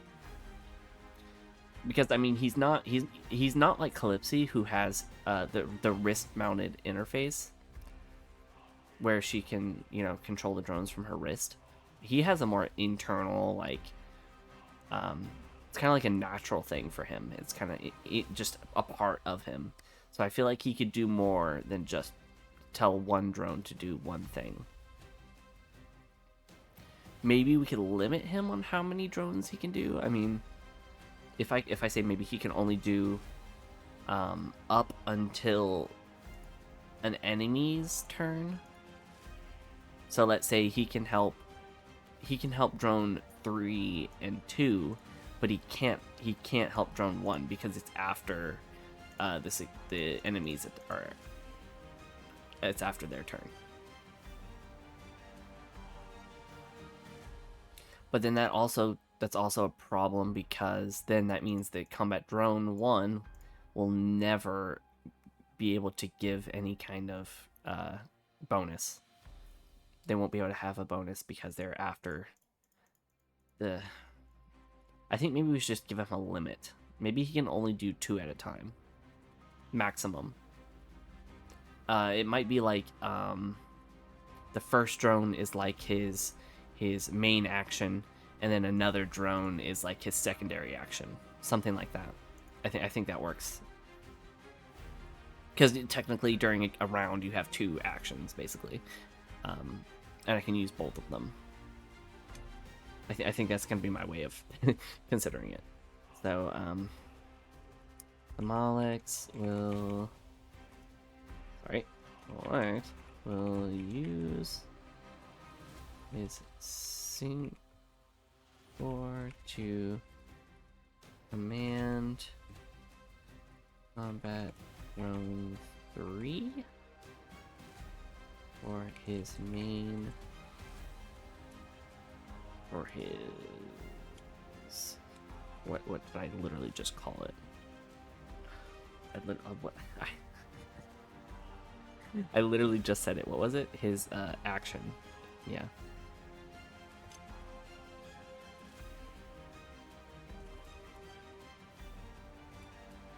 And then his secondary action is for combat drone 2.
sorry if I'm flying. I gotta type all this out. Not sure what to say at this current moment.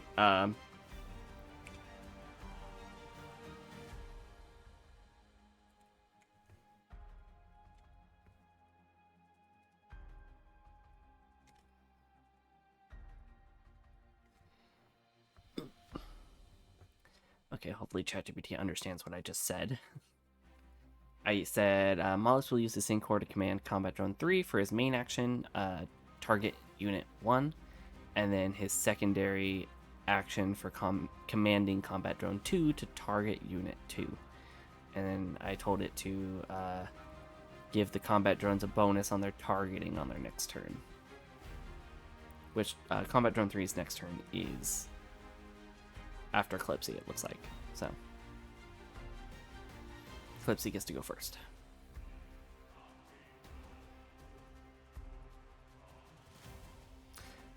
Moloch steps back, raising his hand to his sync core. His HUD flickers and the combat drone's targeting system sync with his commands.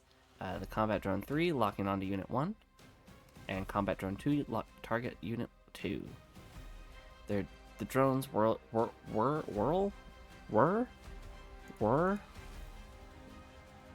the drones were WHIR. Okay, they were to life. Their red targeting reticles locking onto their respective enemies. They will now have an attack bonus on their turn. Alright, Clipsy is next.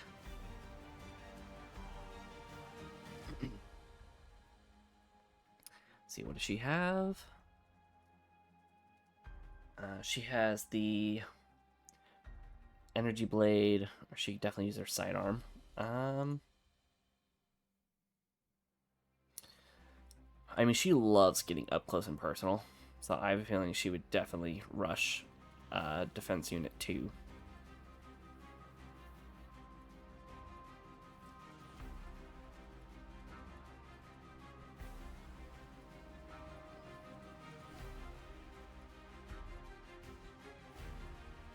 Yeah, yep, that's what she's gonna do.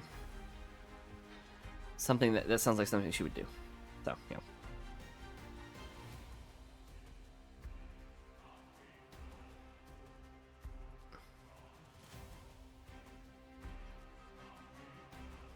She's really good at close quarters combat anyways.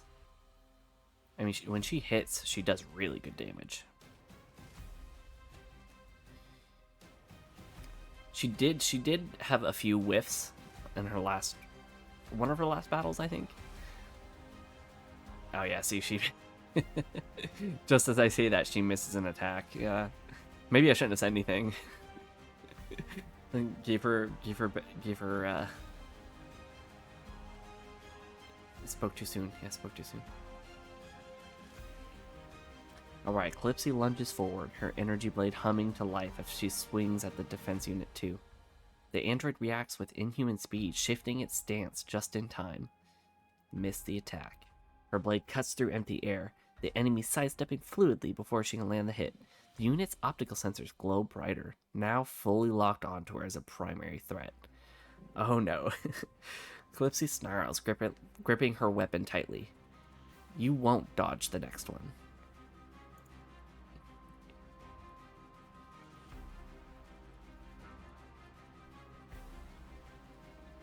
Yep, Combat Drone 3 is going to do as he was told. Gonna attack Unit 1.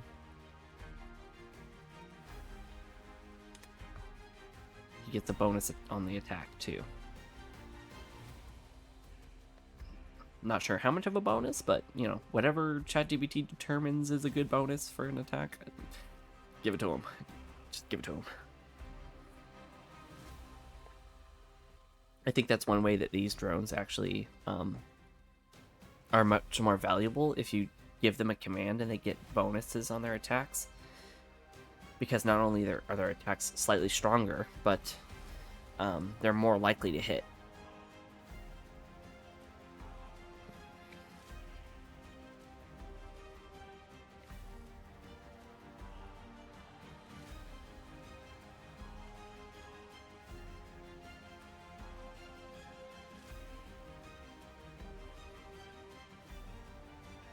Yeah, see, this is what I'm talking about. This is what I'm talking about. The attack lands.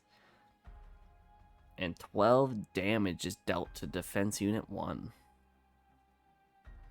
That is fantastic. The combat drone locks onto Defense Unit 1 and fires a concentrated energy blast, striking the already wounded android. Oh, it's an android? Okay. Sure. Already wounded android square in the chest. The shot sends sparks flying and the unit staggers backward, internal systems struggling to compensate. It's still standing, but barely.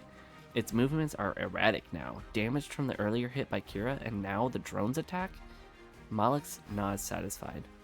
It won't last much longer. Keep up the pressure.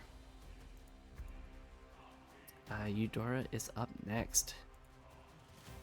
I think since Calypsy is now in danger for sure, I'm gonna try to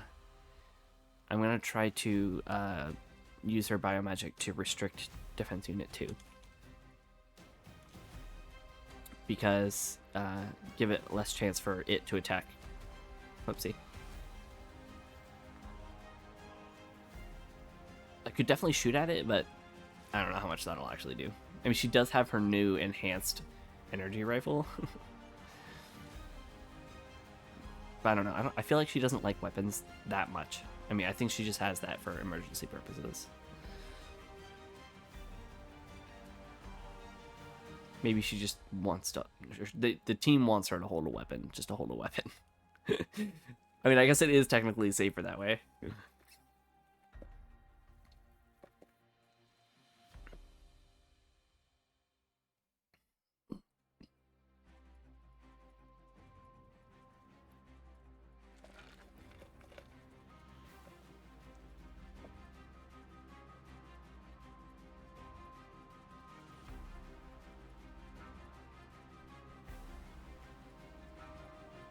Eudora extends her hand, channeling her biomagic into the metallic floor beneath Defense Unit 2. Roots and vines burst forth, twisting around its legs and lower torso, attempting to lock it in place. The android jerks in response, its servo struggling against the foreign organic matter constraining it. The unit's movement is slowed, forcing it to adjust its targeting systems. It's not completely immobilized. It can still attack, albeit with some difficulty. It won't hold for long. Take it down fast. Rosia's up next. I am gonna actually allow her to shoot at something. I think Calypsy can handle it mostly on her own. I mean, she can take damage. I mean, she's pretty strong. So I'm gonna have Rosia try to finish off the damaged one. I think that's probably our best bet.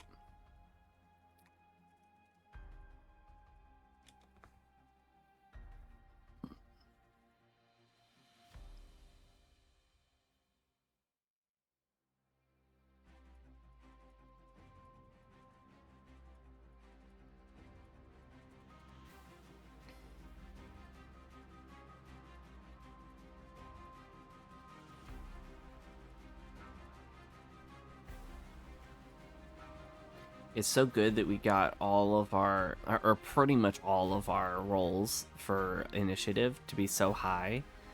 The fact that all of us got to go first. I mean, we saw the security drones coming out of the walls, so we were prepared for them. A little bit, at least.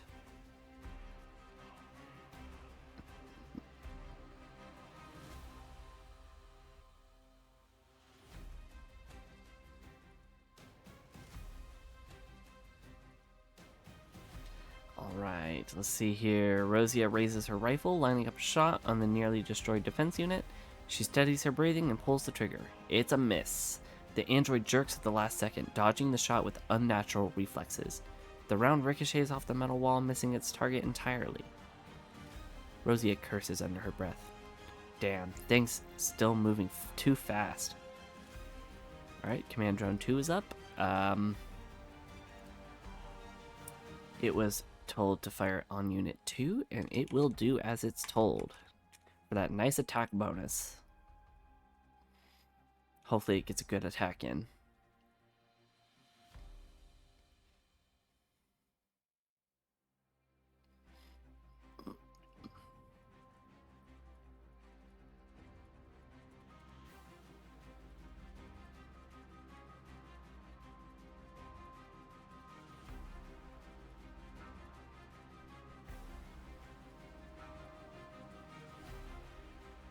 Combat drone. The combat drone locks onto Defense Unit 2, its energy weapon charging before unleashing a rapid burst of plasma fire. And it's a miss. Yikes.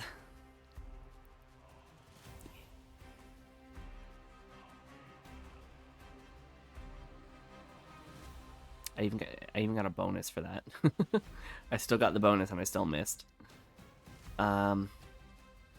The android moves too quickly, twisting just out of the line of fire. The shot slams into the wall behind it, burning deep scorch marks into the metal, but doing no damage to the target. Malix mutters under his breath, "We need to land more of these shots before they adapt." Oh man, you think they're actually going to adapt? Alright, it is Security Defense 1's turn. So let's have it do what it does.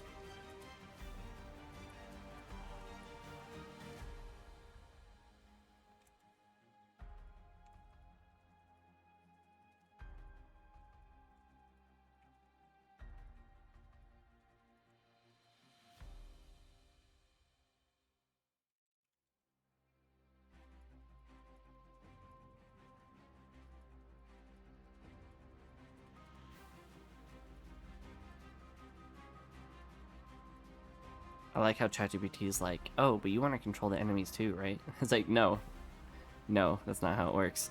You got to do that part.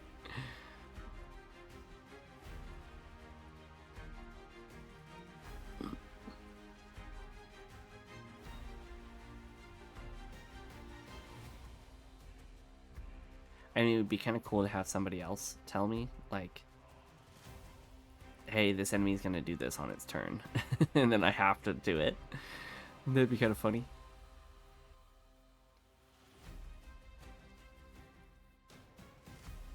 Be interesting too, because somebody else would know more about the battlefield of like, oh, who's more damaged, who can I hit to do the most,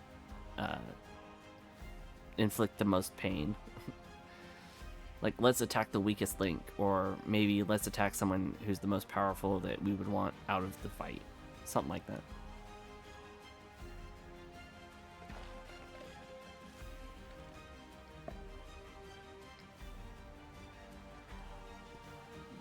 I mean, it'd be really cool if I figured out how to do like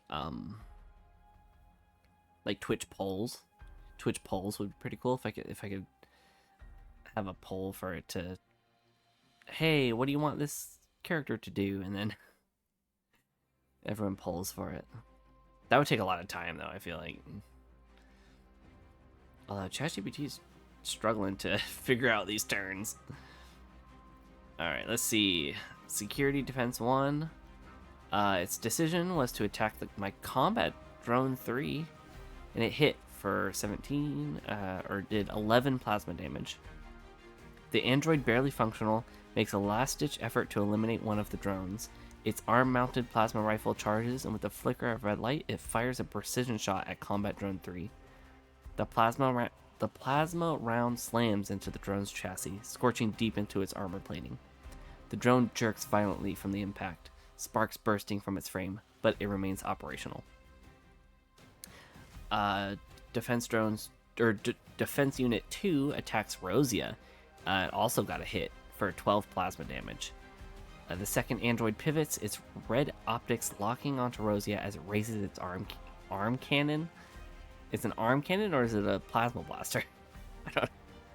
I guess arm cannon and plasma blaster, same thing. A quick blast of blue-white plasma fires from its barrel, hitting her square in the side. The searing heat cuts through her armor, burning into her shoulder. Rosia grits her teeth, staggering from the impact, but stays on her feet. "That all you got?" She growls through the pain. Alright, Combat Drone 1. He wasn't given something to do. He wasn't given a command. Since he wasn't given a command, I'm going to have ChatGPT determine what he does. So,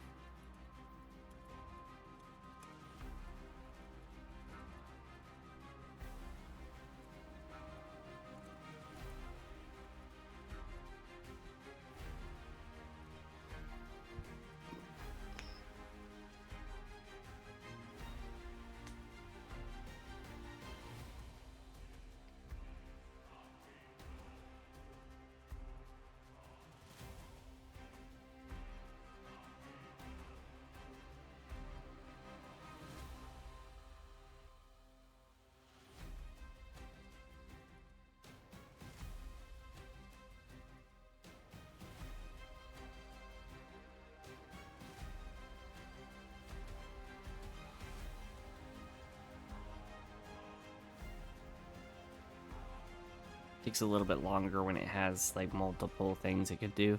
It has to like determine what it actually does, how it does it, and how effective it was. So it has to do all three of those things. So it takes a little bit longer to analyze the scenario.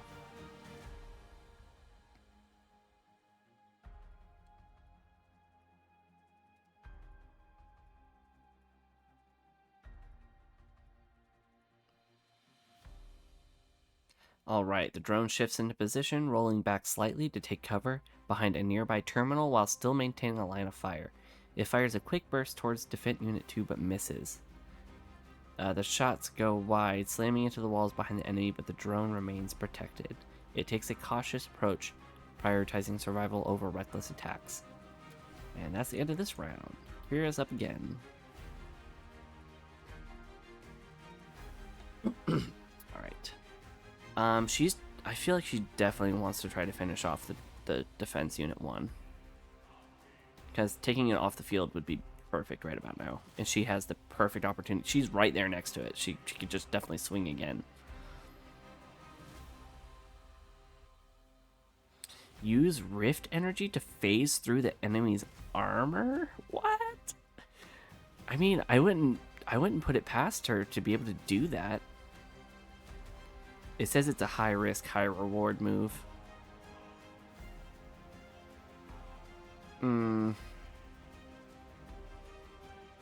But I can definitely just try to finish it off right here and now. Yeah, I'm gonna do that. I feel like that's the safer move. Using her Rift Energy would be cool and all, but you know, it's too dangerous.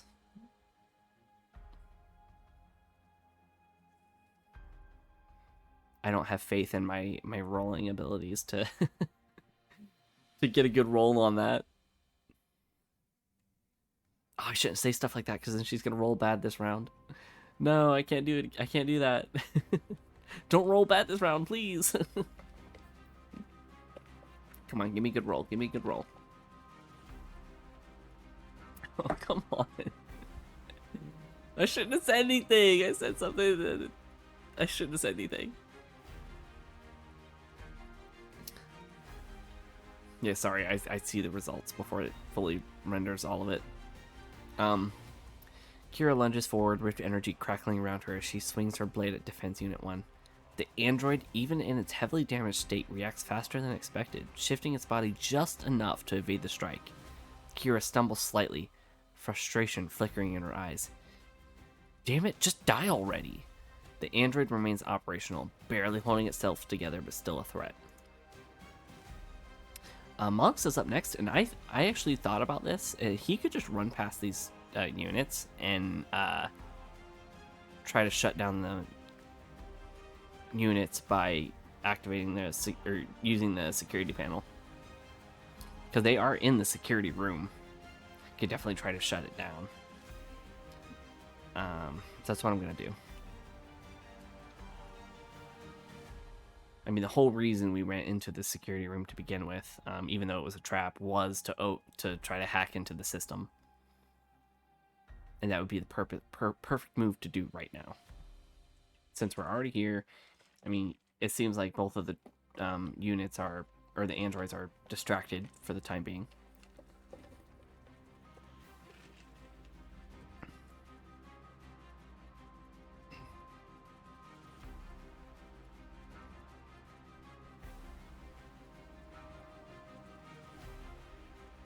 And we still have plenty of attack attempts even after his turn, because we have our whole team to take their turns before they attack again.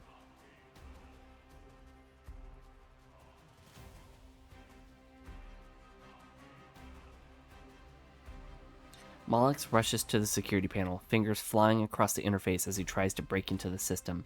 He bypasses a few minor subroutines, but the deeper he goes, the more he realizes the system is self-contained. Whoever designed this wasn't just using standard security. This is layered protection. The screen flickers red, rejecting his override. Mollix grits his teeth. Shit, these things aren't going down that easy. Someone reinforced the system. I need more time. Time is exactly what they don't have. Eclipse's up next. Strike again harder. Attack defense 2. Yeah. She's gonna attack this. She's gonna attack the drone again. I mean, she's got hit at some point, right? I mean, I can only imagine she'll do a lot of damage if she gets this hit in. Just like Kira got her hit in the first time, and they did a lot of damage to the android.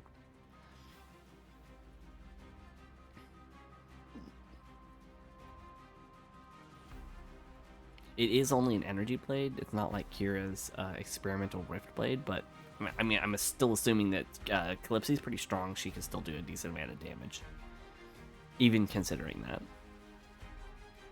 She is a force to be reckoned with.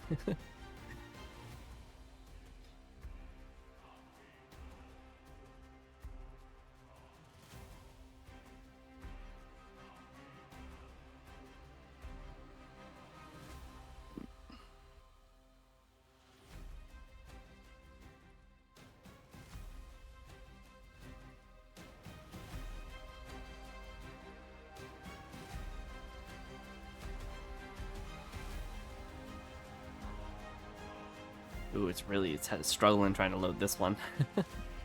Come on, you can do it. I believe in you. Load that page. Load that page.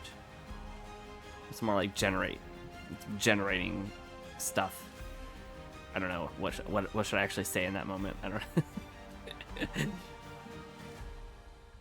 Calypso grits her teeth, her energy blade crackling with power as she pivots, shifting her stance before her, lunging at Defense Unit 2.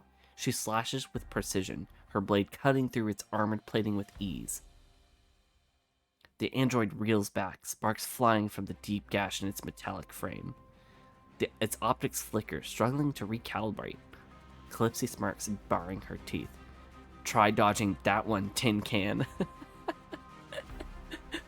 Brilliant line. Thank you, Calypso. She just did 10 damage to this Defense Unit 2. Alright, Combat Drone is up next. Wasn't given a command, so you decide.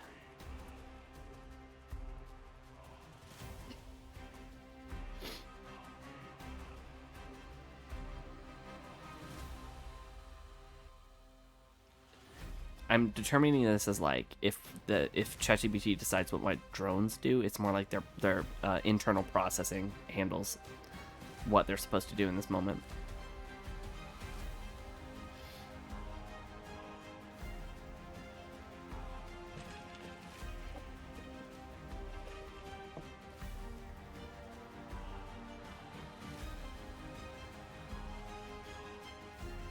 I mean, this fight's going relatively well. I mean, we're outnumbering them like quite a lot. I mean, it's only 2 of them. And it's only hit one of my drones, I think. I don't think it's done any damage to any of the other ones. Matter of fact, I should probably write down when it does when I do take damage. And like how much damage it is dealt. because I don't know if ChatGPT is going to keep good track of how much damage has actually been taken. I'm going to go back up real quick and just see. I know it was one of my drones that took damage, but I forget how much damage it took. Eudora's turn. Yeah, I gotta go up a little bit further. Calypsy.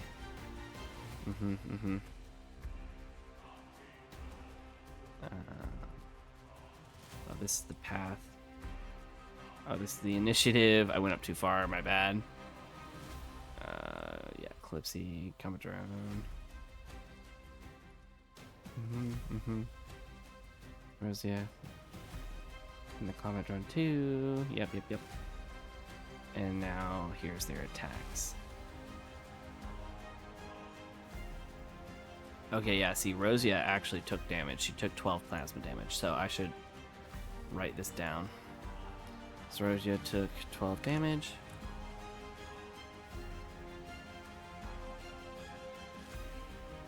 Maybe I should write it after, like that. And then Combat Drone 3 took 11 damage.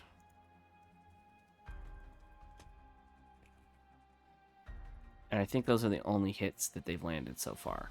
So, yeah, I'll try to keep track better in the future. Kind of like this, just so that I know exactly how damaged my people are.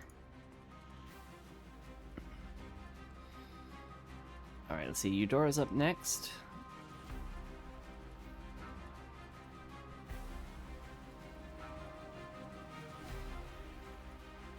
Eudora could definitely try to patch up Rosia a little bit.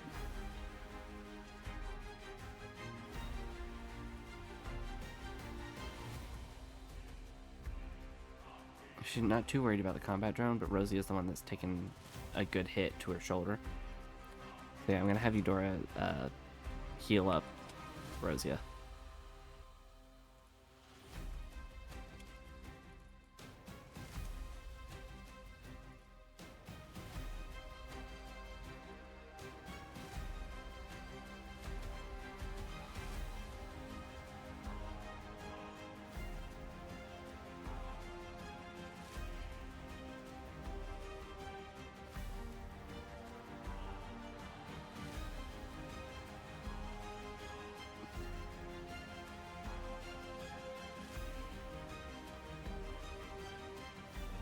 Come on, good rolls, good rolls. I think it's still a roll to how much she heals, so we'll see how much she heals. Yeah, it's still a roll. It's probably still a D20. There's a lot of D20 rolls.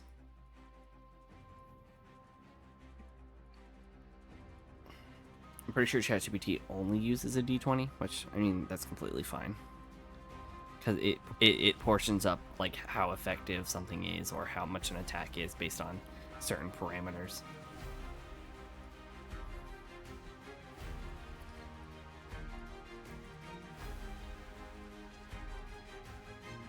Let's see.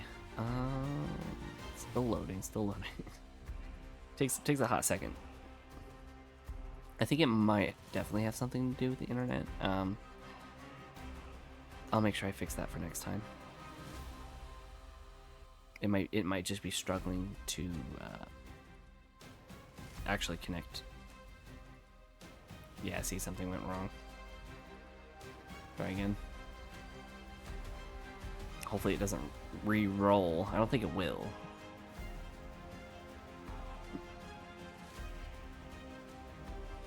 Yeah, no, it rolled the same. It just refreshed. Okay, good. Eudora rushes over to Rosia, placing her hands over the searing plasma wound. Green energy pulses from her fingertips, weaving into the burn wounds. The damaged tissue stitches back together, restoring Rosia's strength.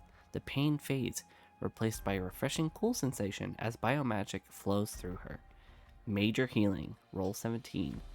Rosia recovers 16 HP, so she's fully healed at this point. Rosia rolls her shoulder. The pain is completely gone. It says almost, but it is. She nods to Eudora, smirking. Damn, you really know how to patch someone up. Thanks. Eudora smiles slightly, but keeps her focus on the battle. You'll need that strength. We're not done yet. And Rosia is up next. I think...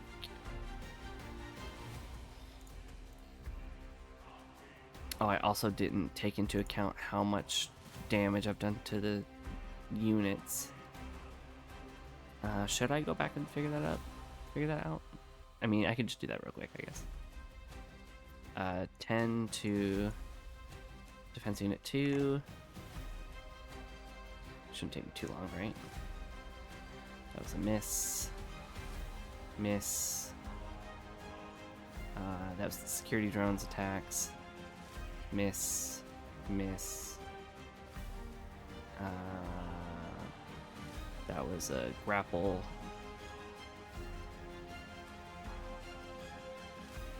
Glancing shot with defense 1. That was 12 damage.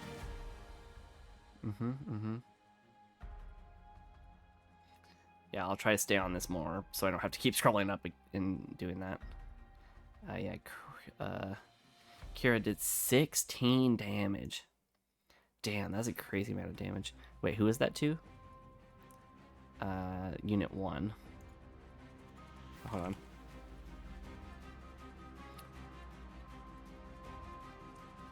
$28 damage. All right, that's a crazy amount of damage. I think she was the first attack. Yeah, she was the first attack. So we've done 28 damage to Unit 1 and 10 damage to Unit 2.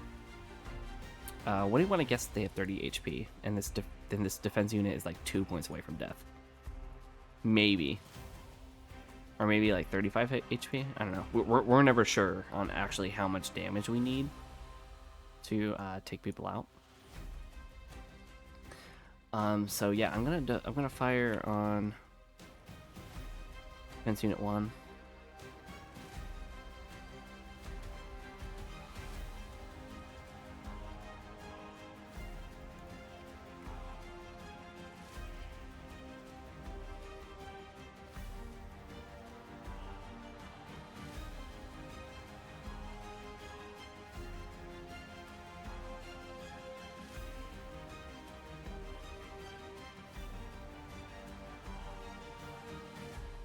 Yeah, especially healing up Rosia in the middle of the battle means that we don't really have to take a short rest after the battle to heal everyone up.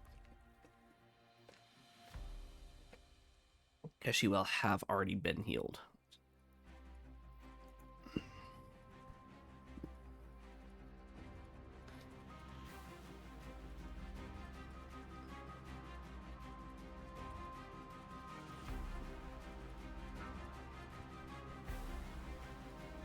Rosia takes a deep breath, raising her weapon and steadying her aim. With the drone's targeting data feeding into her visor. I don't know what that means. She didn't get a bonus for that, did she? She did. She got a +2 for that.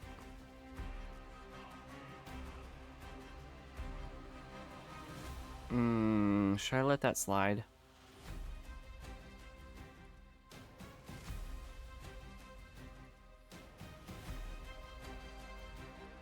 What is this drone scan that she's talking about?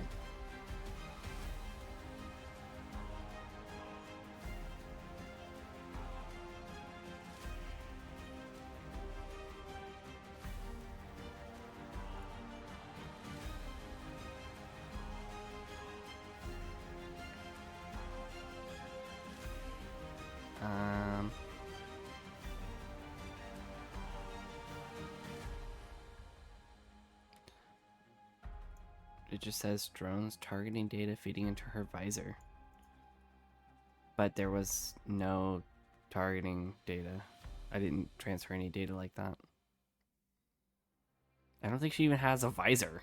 I didn't even know she had. I mean, I'm gonna assume she has a visor, but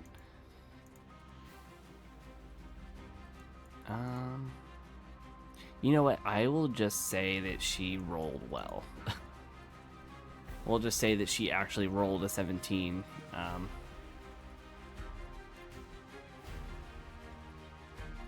It looks like she gets a +5 for a precision shot. That might just be like a regular buff for her firing.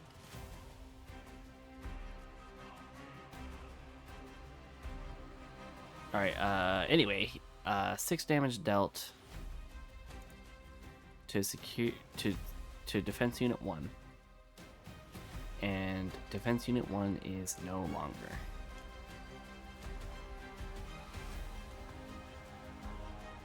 If I do this, hold on.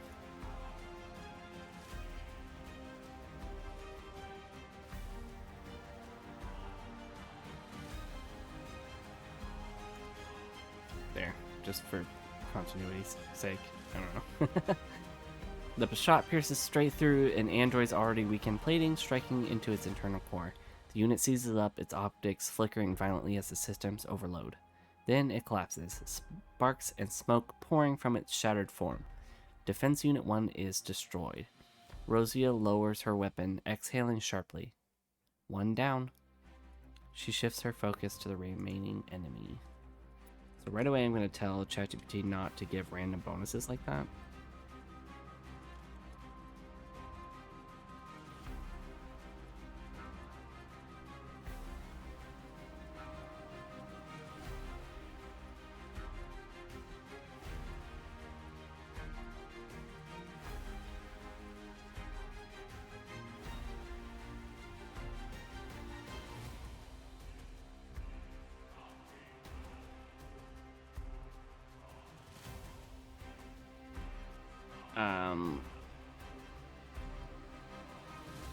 Yeah, see, it says Combat Drone 2 has an attack bonus from Combat Drone 3's scan. Okay, now maybe am I the one confused? Did Combat 3 do a scan?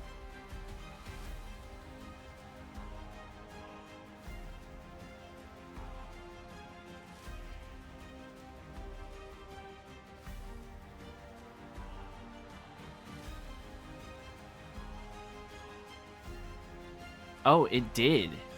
That's what it did. On its turn. How did I not realize that? Did I miss this somehow? How did I skip this? The drone shifts its targeting system, scanning both Defense 1 and 2 high-intensity infrared and energy tracking. It locks onto key structural weaknesses, analyzing stress points in the enemy armor. It transmits the data directly to Molex and the rest of the team. All team members gain a bonus to their next attack rolls against both defense units. The drone rolls in satisfaction as systems feeding real-time data to the combat HUDs. Okay, how did I miss that completely?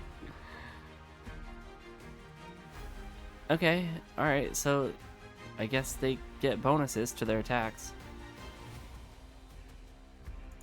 Maybe just for this round. I mean, that would make sense.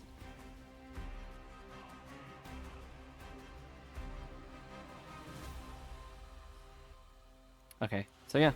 Alright, it did a scan. I didn't see the scan, but yeah, I guess it gave a scan for a bonus. So, Combat Drone 2 was not given a command.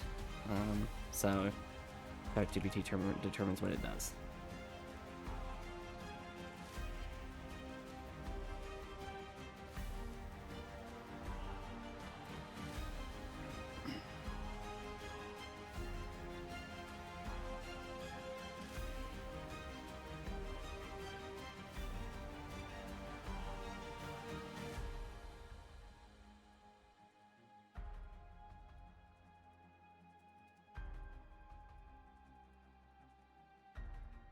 I didn't even know that combat drones could do that. They did a scan. That's pretty rad. That's pretty cool. Rad. I never say rad. Why would I say that? Why did I say rad? I don't know. Don't question me. Why are you questioning me? Stop it. I'm not weird. You're weird.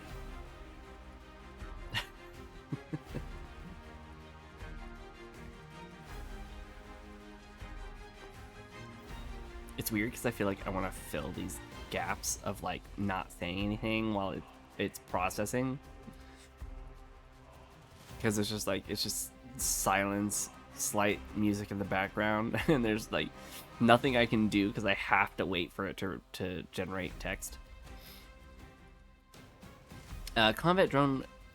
The combat drone whirs. It said that word again. WHIRS. Is it whirs? Whirs. Whirs. Hold on. I'm gonna look this up. Is that an actual word, or are you messing with me? Whirs. Whirs. Whir or whirs? A low, continuous, regular sound. Mm-hmm. Okay. That is a very strange word to use, but sure. There's... Whirring? Whirring? Am I saying it wrong? I feel like I'm saying it wrong.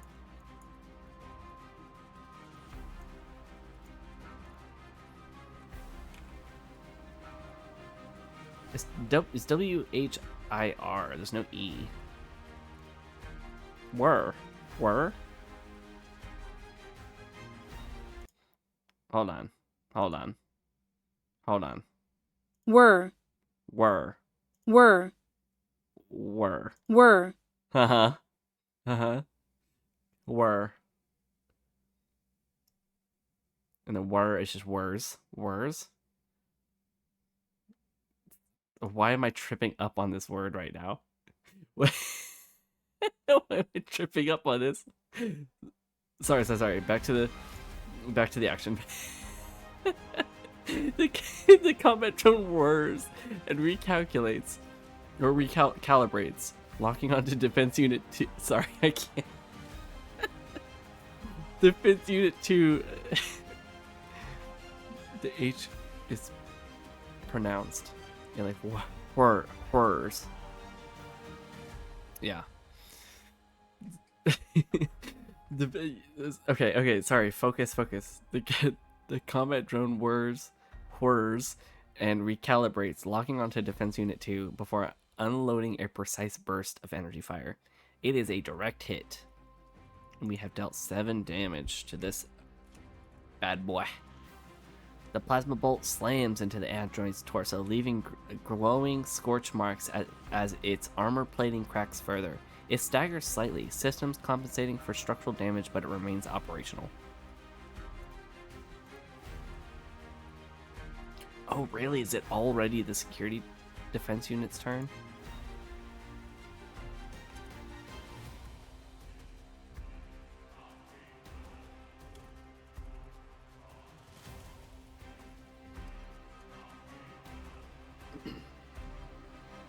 It is a weird word, and I can't say that I've really heard it that often.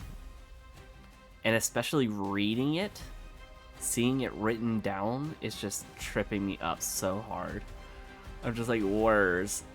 I understand what it means, but it's just like, ugh, makes me feel weird. WHIR. Just the spelling of it just makes me feel strange, because it feels like there should be an E at the end, but there's not.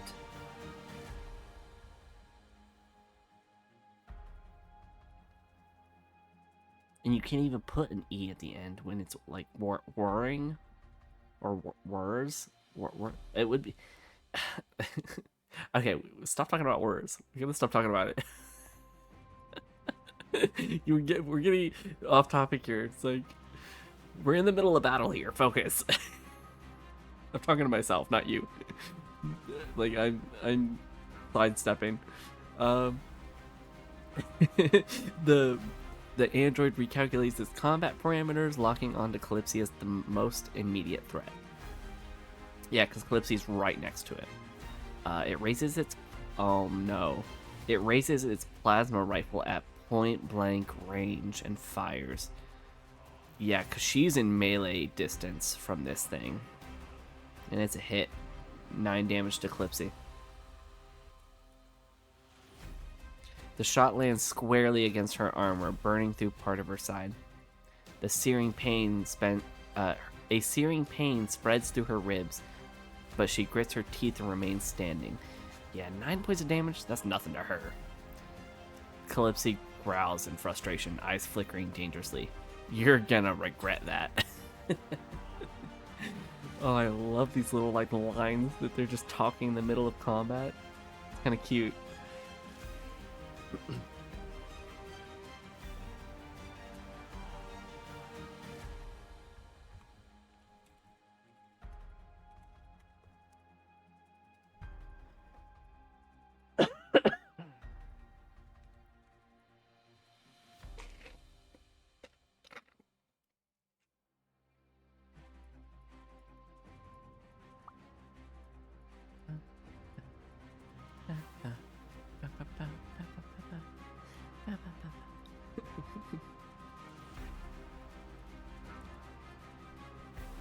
And I've noticed also that when I watch back the recording, like me trying to match the song or the audio that's playing in the background, like I'm not quite in sync with it.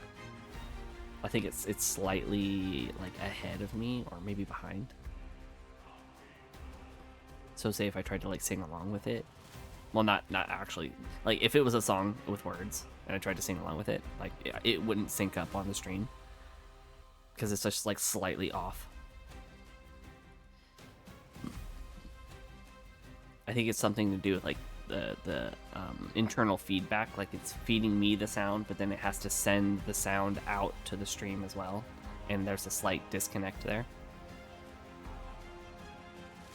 The combat drone instantly locks onto the weekend security defense unit 2, calculating the best angle for a precision shot.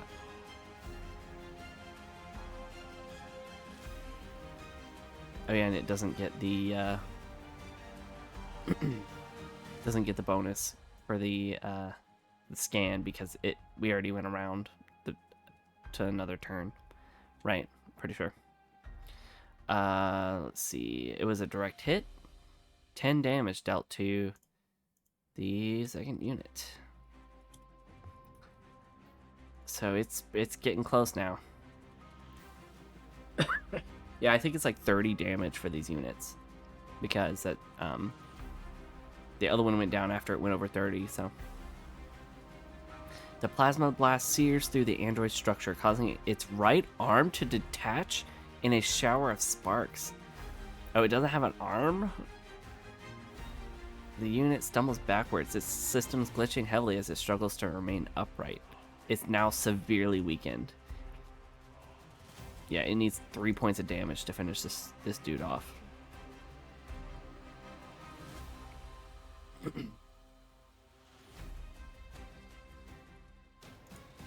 Yeah, since she can go really fast with her Rift dash, she's just gonna go in and melee attack this thing.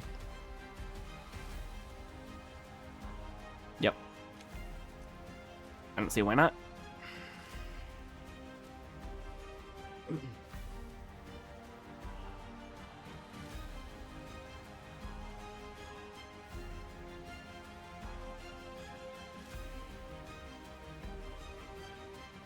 I can imagine she was standing next to the other one as it got taken out. And she immediately looks over to the other one and she's like, now's my time. And she just glitches out, just fades in. Like one moment she's next to this unit, the next moment she's already at the other one. Just like glitching through space.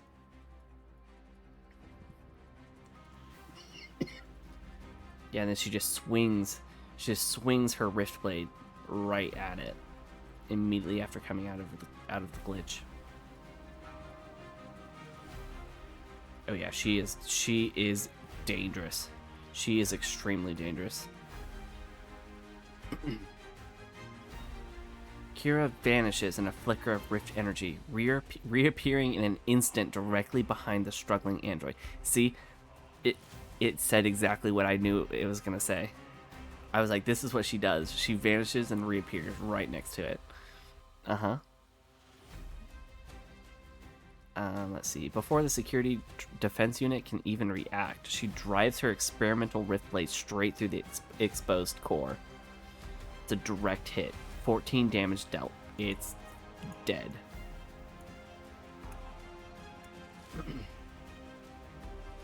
The unit freezes, its optics flickering violently. A second later, its entire body glitches, spasming from the unstable rift energy flooding through its circuits. Then, with a final jolt, it collapses to the ground, completely inert. The security defense units lie motionless, their metallic shells smoking from the intense battle. The room falls silent, save for the occasional flicker of sparking wires and Mollix's hacking interface still active on the terminal. Kira withdraws her blade, smirking.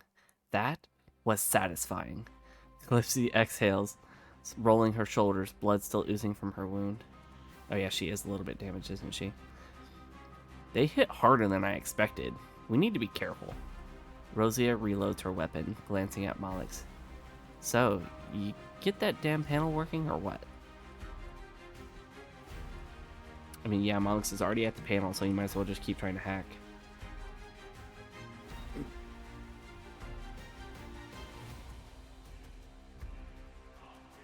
Let's see, I'm going to have Mollix.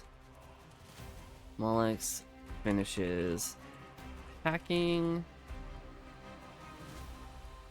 Now that the battle's over, we don't need initiative anymore, so I can just tell all of them to do certain things.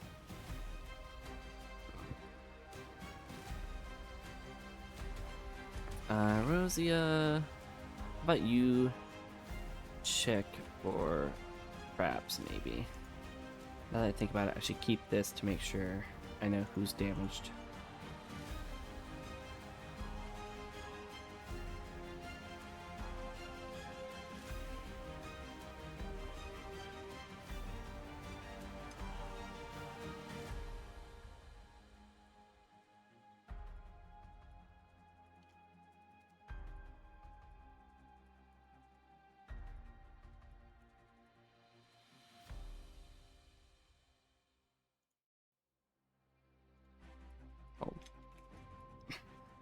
Oh, I see the problem. Whoops. Sorry, micromanagement takes a bit of time.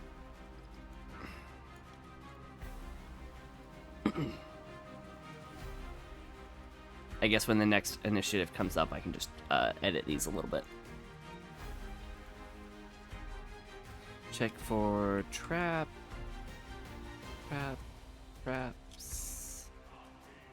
In the room. I mean, she is an investigator, so she should get a bonus for that.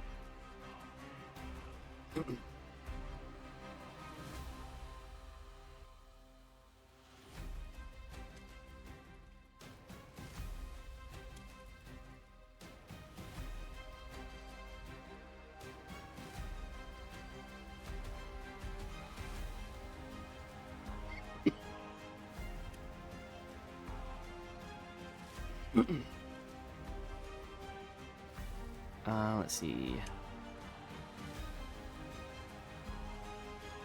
Eudora and Kira.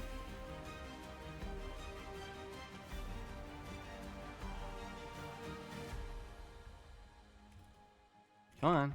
Sorry, I'm typing badly. I'm trying my best. Eudora and Kira will search the room for loot, maybe?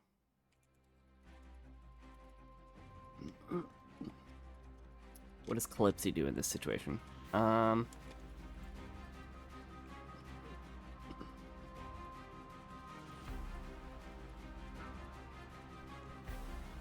think Calypsy would maybe do an investigation check on the exits of which way we should potentially be going, like checking for danger.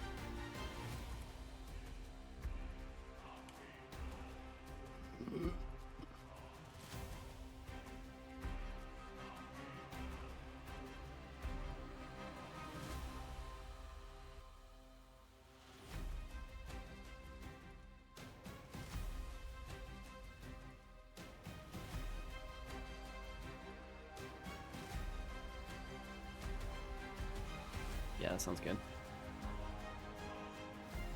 Alright, yeah, so Malix is gonna finish hacking. Rosie is gonna check the room for traps. Eudora and Kira is gonna search the room for loot, and then Clipsy is gonna check the exits and stuff for, like, immediate danger. It's gonna take a hot minute to analyze this, because it's gotta roll for every single character.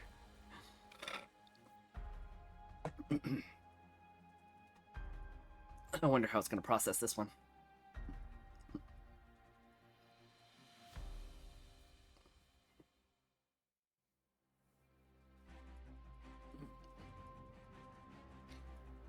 Yeah, it's gonna take a hot second.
It's thinking long and hard about this.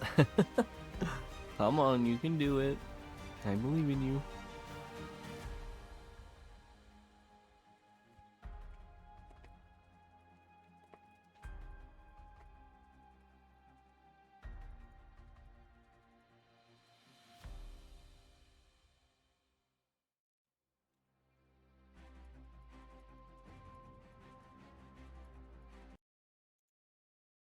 Were. Were. Were. Were. Okay, turn that down a little bit, Jesus. Were. Were. Uh-huh. Yep. Mm-hmm. Were. Alright, here we go. Here we go. Hacking complete. Critical success. Natural 20. Is that a natural 20? Oh, no, it's not a natural 20. He got a +5. Still a critical success, though. Mullock smirks as the interface turns green. Complete access to the security system granted. Overridden enemy protocols. Disabling further automated defenses. Unlocking restricted files, allowing full access to facility logs. Control over door locks, surveillance, and facility map. Alright, Mullock says, leaning back. We own this place now. The cameras flicker to life, showing the entire facility layout. There are multiple secured doors and corridors, one leading deeper into the facility. A power signature marked Priority Level 1 pulses on the map. Let's see. Rosia detects and disarms hidden security traps. While checking the room's perimeter, Rosia notices faint energy lines running along the floor near one of the terminal walls. It is hidden shock traps. With a careful hand, she follows the wiring to a hidden panel and manually disables it. Someone really didn't want us touching this place, she mutters. The room is now safe and hidden from security measures. Whoa. Eudora and Kira, valuable loot discovered. Major find. Eudora and Kira dig through storage. Dig. What? Excuse me? Oh, sorry. Eudora and Kira dig through storage lockers and broken crates, finding a prototype energy cell. Which we already have one of those, right? I think we have it at the base, right? Yeah, prototype energy cell.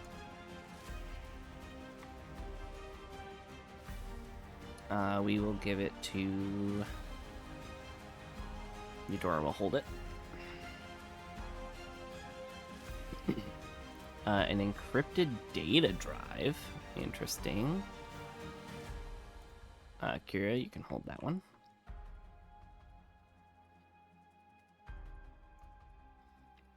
Medical grade biofoam injector. That's interesting.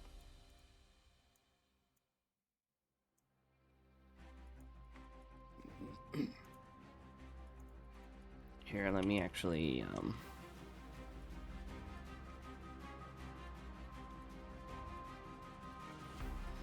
encrypted data drive.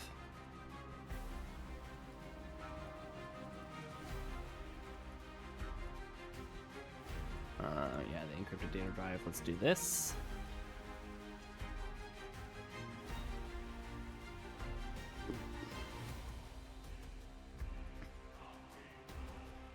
And then you already have a plant-based growth serum. I forget exactly what that does. What does that do? Reacts uniquely to your botanokinesis. It may amplify your powers temporarily. Alright, that's cool. She does have an advanced medical kit, though.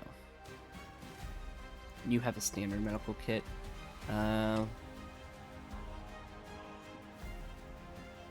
Biofoam injector. You know what? I'm giving it to these people because they found it, but I could literally give it to anybody I want.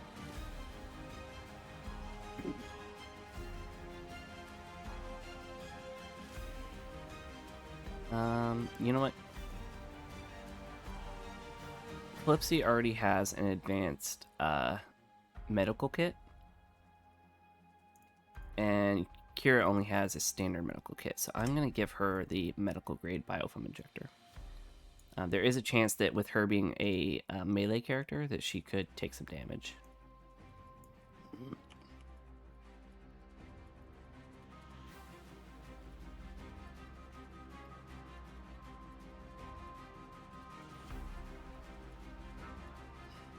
Oh, that's not what I meant to do.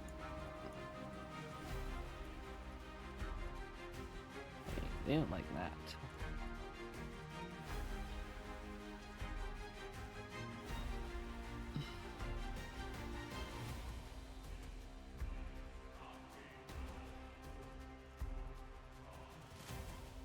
And then a tactical cloaking module. Short-term stealth field, usable for 10 seconds at a time. That's pretty cool. Ooh, who should I give that to? Who could make most use of that? I mean, Rosia is already pretty stealthy, so she doesn't need it. Our healer, maybe? Oh, man. Who do you think should take a tactical cloaking module?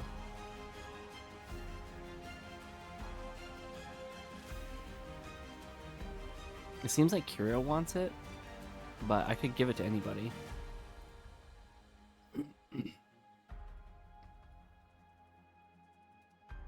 I mean, ooh, she could be even more dangerous if not only can she shift through, like glitching around, but she can also use a cloaking module to be invisible for 10 seconds. I mean, that is strong. Maybe I should give that to her and equip it.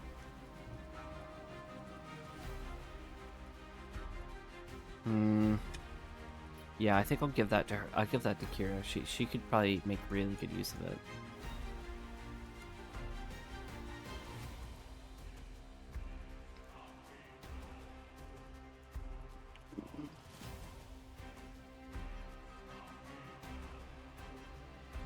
That is a very strong device. I'm guessing I can only use it occasionally. Or maybe like use it once on a turn or something like that. I'm not sure exactly how it would work. I'm gonna say it's equipped though. Might as well, right? Yeah, let's say it's equipped. Hello, welcome in, welcome in.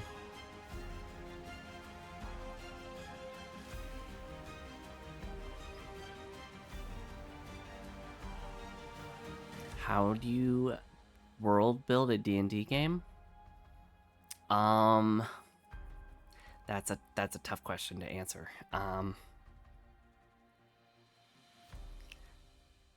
This is just a ChatGPT kind of has built the world over time.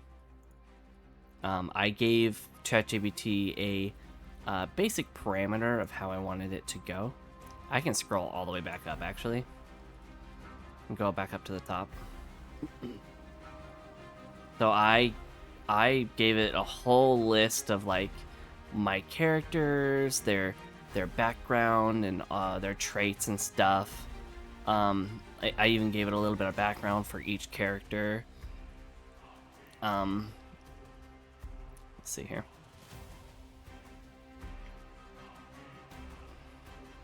Yeah, I think I also told it what kind of story I wanted. Let's see here. I don't remember where I said it, but I'm sure I said it somewhere in this long paragraph. Maybe, I don't know. Oh yeah, here you go. Yeah, see, I told it what the theme is, and it just kind of went with it. And I've kind of just been building out this story ever since. And ChatGPT is really easy to work with on getting details down and really running this world in a way. So I don't know too much about actual world building, but working with ChatGPT has definitely been a big help in figuring this stuff out. Let's see. Calypsy uncovers suspicious activity in the hallways. Ooh. Calypsy patrols the immediate hallways, keeping her energy blade at the ready. She doesn't see an immediate enemy presence, but the facility feels different. A faint humming sound echoes from deeper within, as if something is pulsing to life. She narrows her eyes, stepping closer. A faint glow runs through the walls, almost like veins pulsing through metal. Something in this facility is still alive. Yeah, we already know that something is still alive, because from earlier. The whole concept of this stream and this series of events is that ChatGPT itself is the DM. So is the game, the dungeon master, basically, and it's running me through scenarios in the world that I've built. Like I said, I've given it all of my characters' backgrounds and stuff, and I've given it what I roughly want the game to go like a theme and stuff like that. And it's kind of built. The more information you give to ChatGPT, the more it'll build the world for you.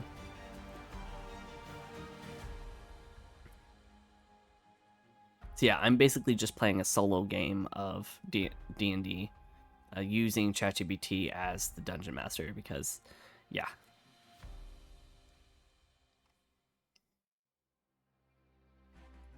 Let's see.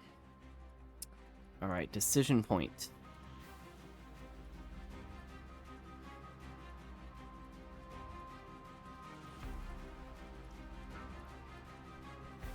Okay, let's see. Clipsy is a little bit damaged, but she's mostly okay. I'll have Eudora do a healing on her.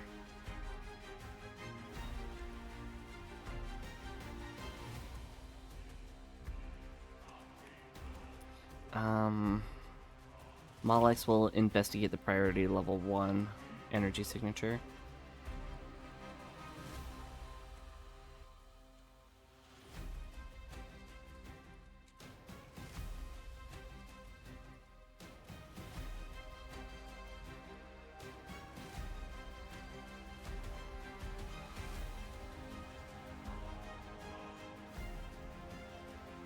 I'm gonna say he tries. Gonna try to investigate.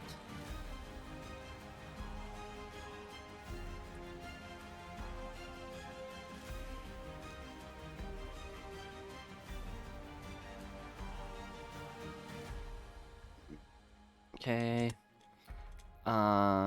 Should Calypso investigate the strange pulsing walls. No, Calypso's gonna come back and tell the group.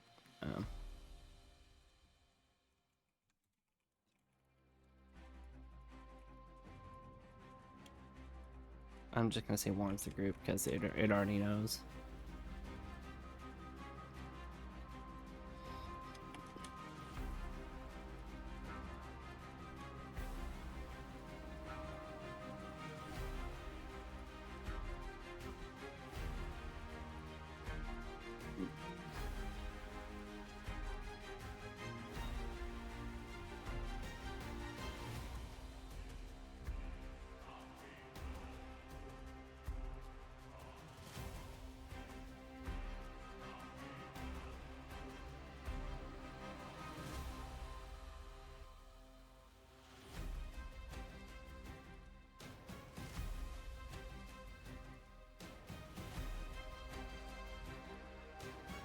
Yeah, and it does take a little bit of time for it to generate, but I think it's worth it for how not only convenient it is, but how in depth it goes.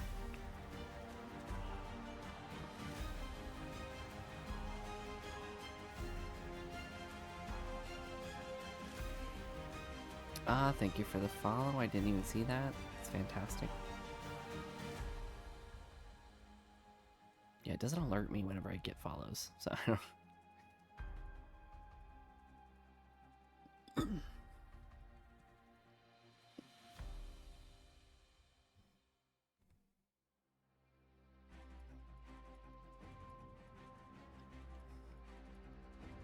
But yeah, we've got about 10 minutes left. I think we're just gonna kind of like regroup, heal up a little bit.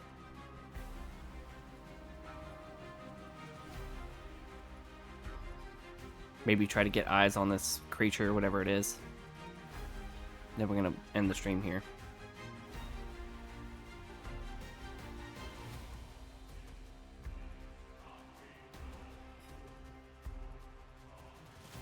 Plus, I really have to go to the bathroom. Yeah, sitting here for several hours is... I've been drinking some tea, too, so... You know... That's partially my fault. But it's so good. I love tea. Tea is so good. Sweet tea is my favorite. Like, absolutely, like... The sweeter, the better, honestly. I know it's probably not that healthy, being so sweet, but, like... I just cannot resist. I can't. Especially since my work has just the tea, the sweet tea, and I can just use my meal plan to get it. Just makes me want it so much more because I could just take it home with me. So nice. All right, Eudora's healing on Clipsy is minimal. Yikes. She only heals for 5. So 9, 8, 7, 6, 5, 4.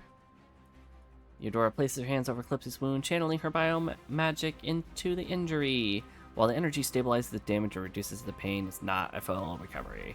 4 damage is not that much, so it's not that bad. Clipsy flexes her shoulder, wincing slightly. It's better than nothing. Eudora frowns. You should be more careful. Clipsy just smirks. Where's the fun in that? It does sound like something Clipsy would say. Mullux's investigation does a system scan for a critical success. Mullux digs into the security logs, bypassing multiple firewalls until he finds what he's looking for. Energy signature identified. Subject Epsilon Rift Stabilizer. Excuse me?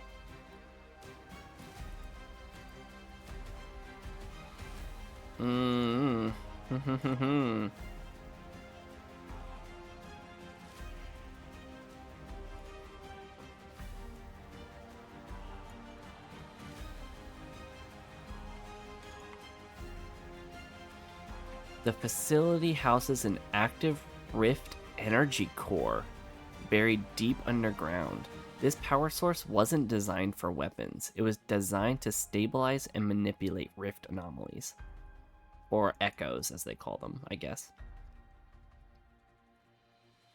Project Rift was an experiment to control and harness Rift beings. Is it not what I thought it was?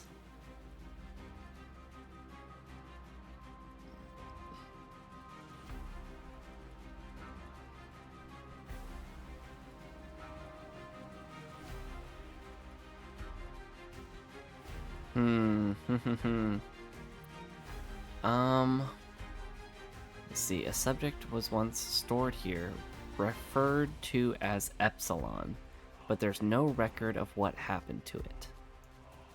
That seems important. Whoops. The energy surge Calypsy detected isn't just a power fluctuation, it's a sign that the Rift stabilizer is activating. This just got way deeper. Holy cow. Moggs' eyes narrow as the system flickers. Error: unauthorized energy displacement detected. Something inside the facility is reacting to their presence. Calypsy steps back into the control room, gripping her blade. We've got a problem. Something's moving in the walls. I don't know what it is, but it's alive. I think we triggered something. The team exchanges glances. Mollix mutters, "Yeah, and it's waking up."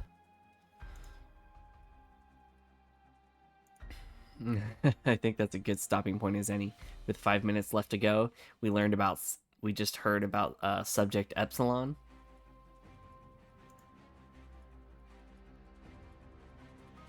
We've got something in the walls coming to life.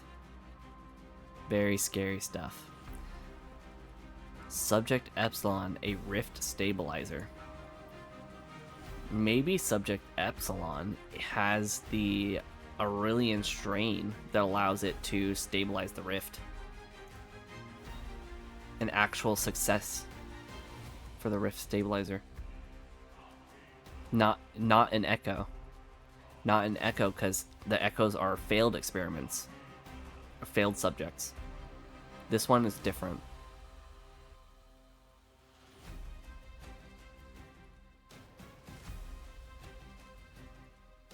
I think they were right. I remember before they were talking about how Kira might have mentioned something like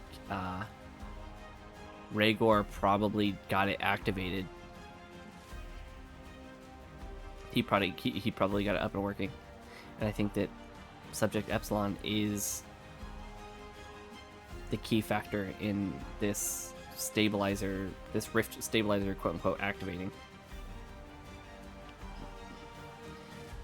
Could it possibly be that Rhaegor has somewhat shifted sides? It's very possible that Rhaegor, realizing that Echo Prime is on the loose, is now actually trying to stabilize the rift now because he thinks that it might help stop Echo Prime from spreading further, causing more damage. Or Rhaegor could be using the rift stabilizer to enhance himself. It could be either way. He could be the good guy or the bad guy. I mean, he'd still be bad. He still did all of this.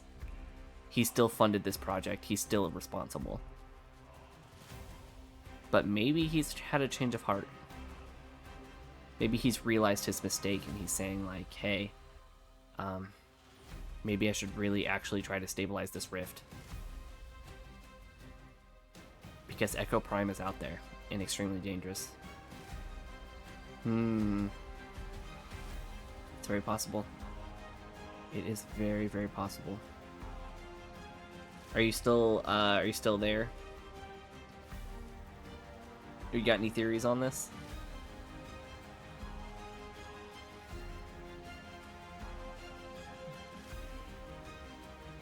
Because that's as much a theory as I can think of, is that maybe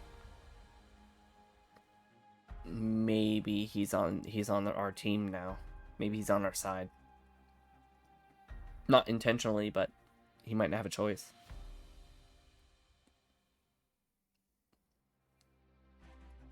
But he's still using a subject. He's still using subject epsilon to stabilize the rift. I mean, maybe he doesn't want to, but he doesn't have a choice at this point. Yeah,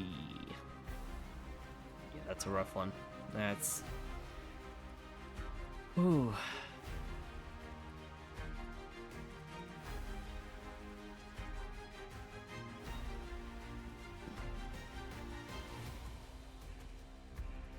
We're gonna have to figure out where this rift stabilizer is. Either we need to stop it or we need to help it. Maybe we need to potentially stop Echo Prime. Or Rhaegor. Maybe Rhaegor is going to be in the way. Who knows? Anything can happen.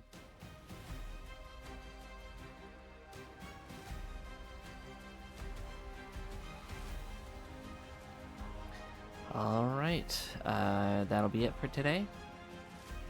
Thank you all for watching.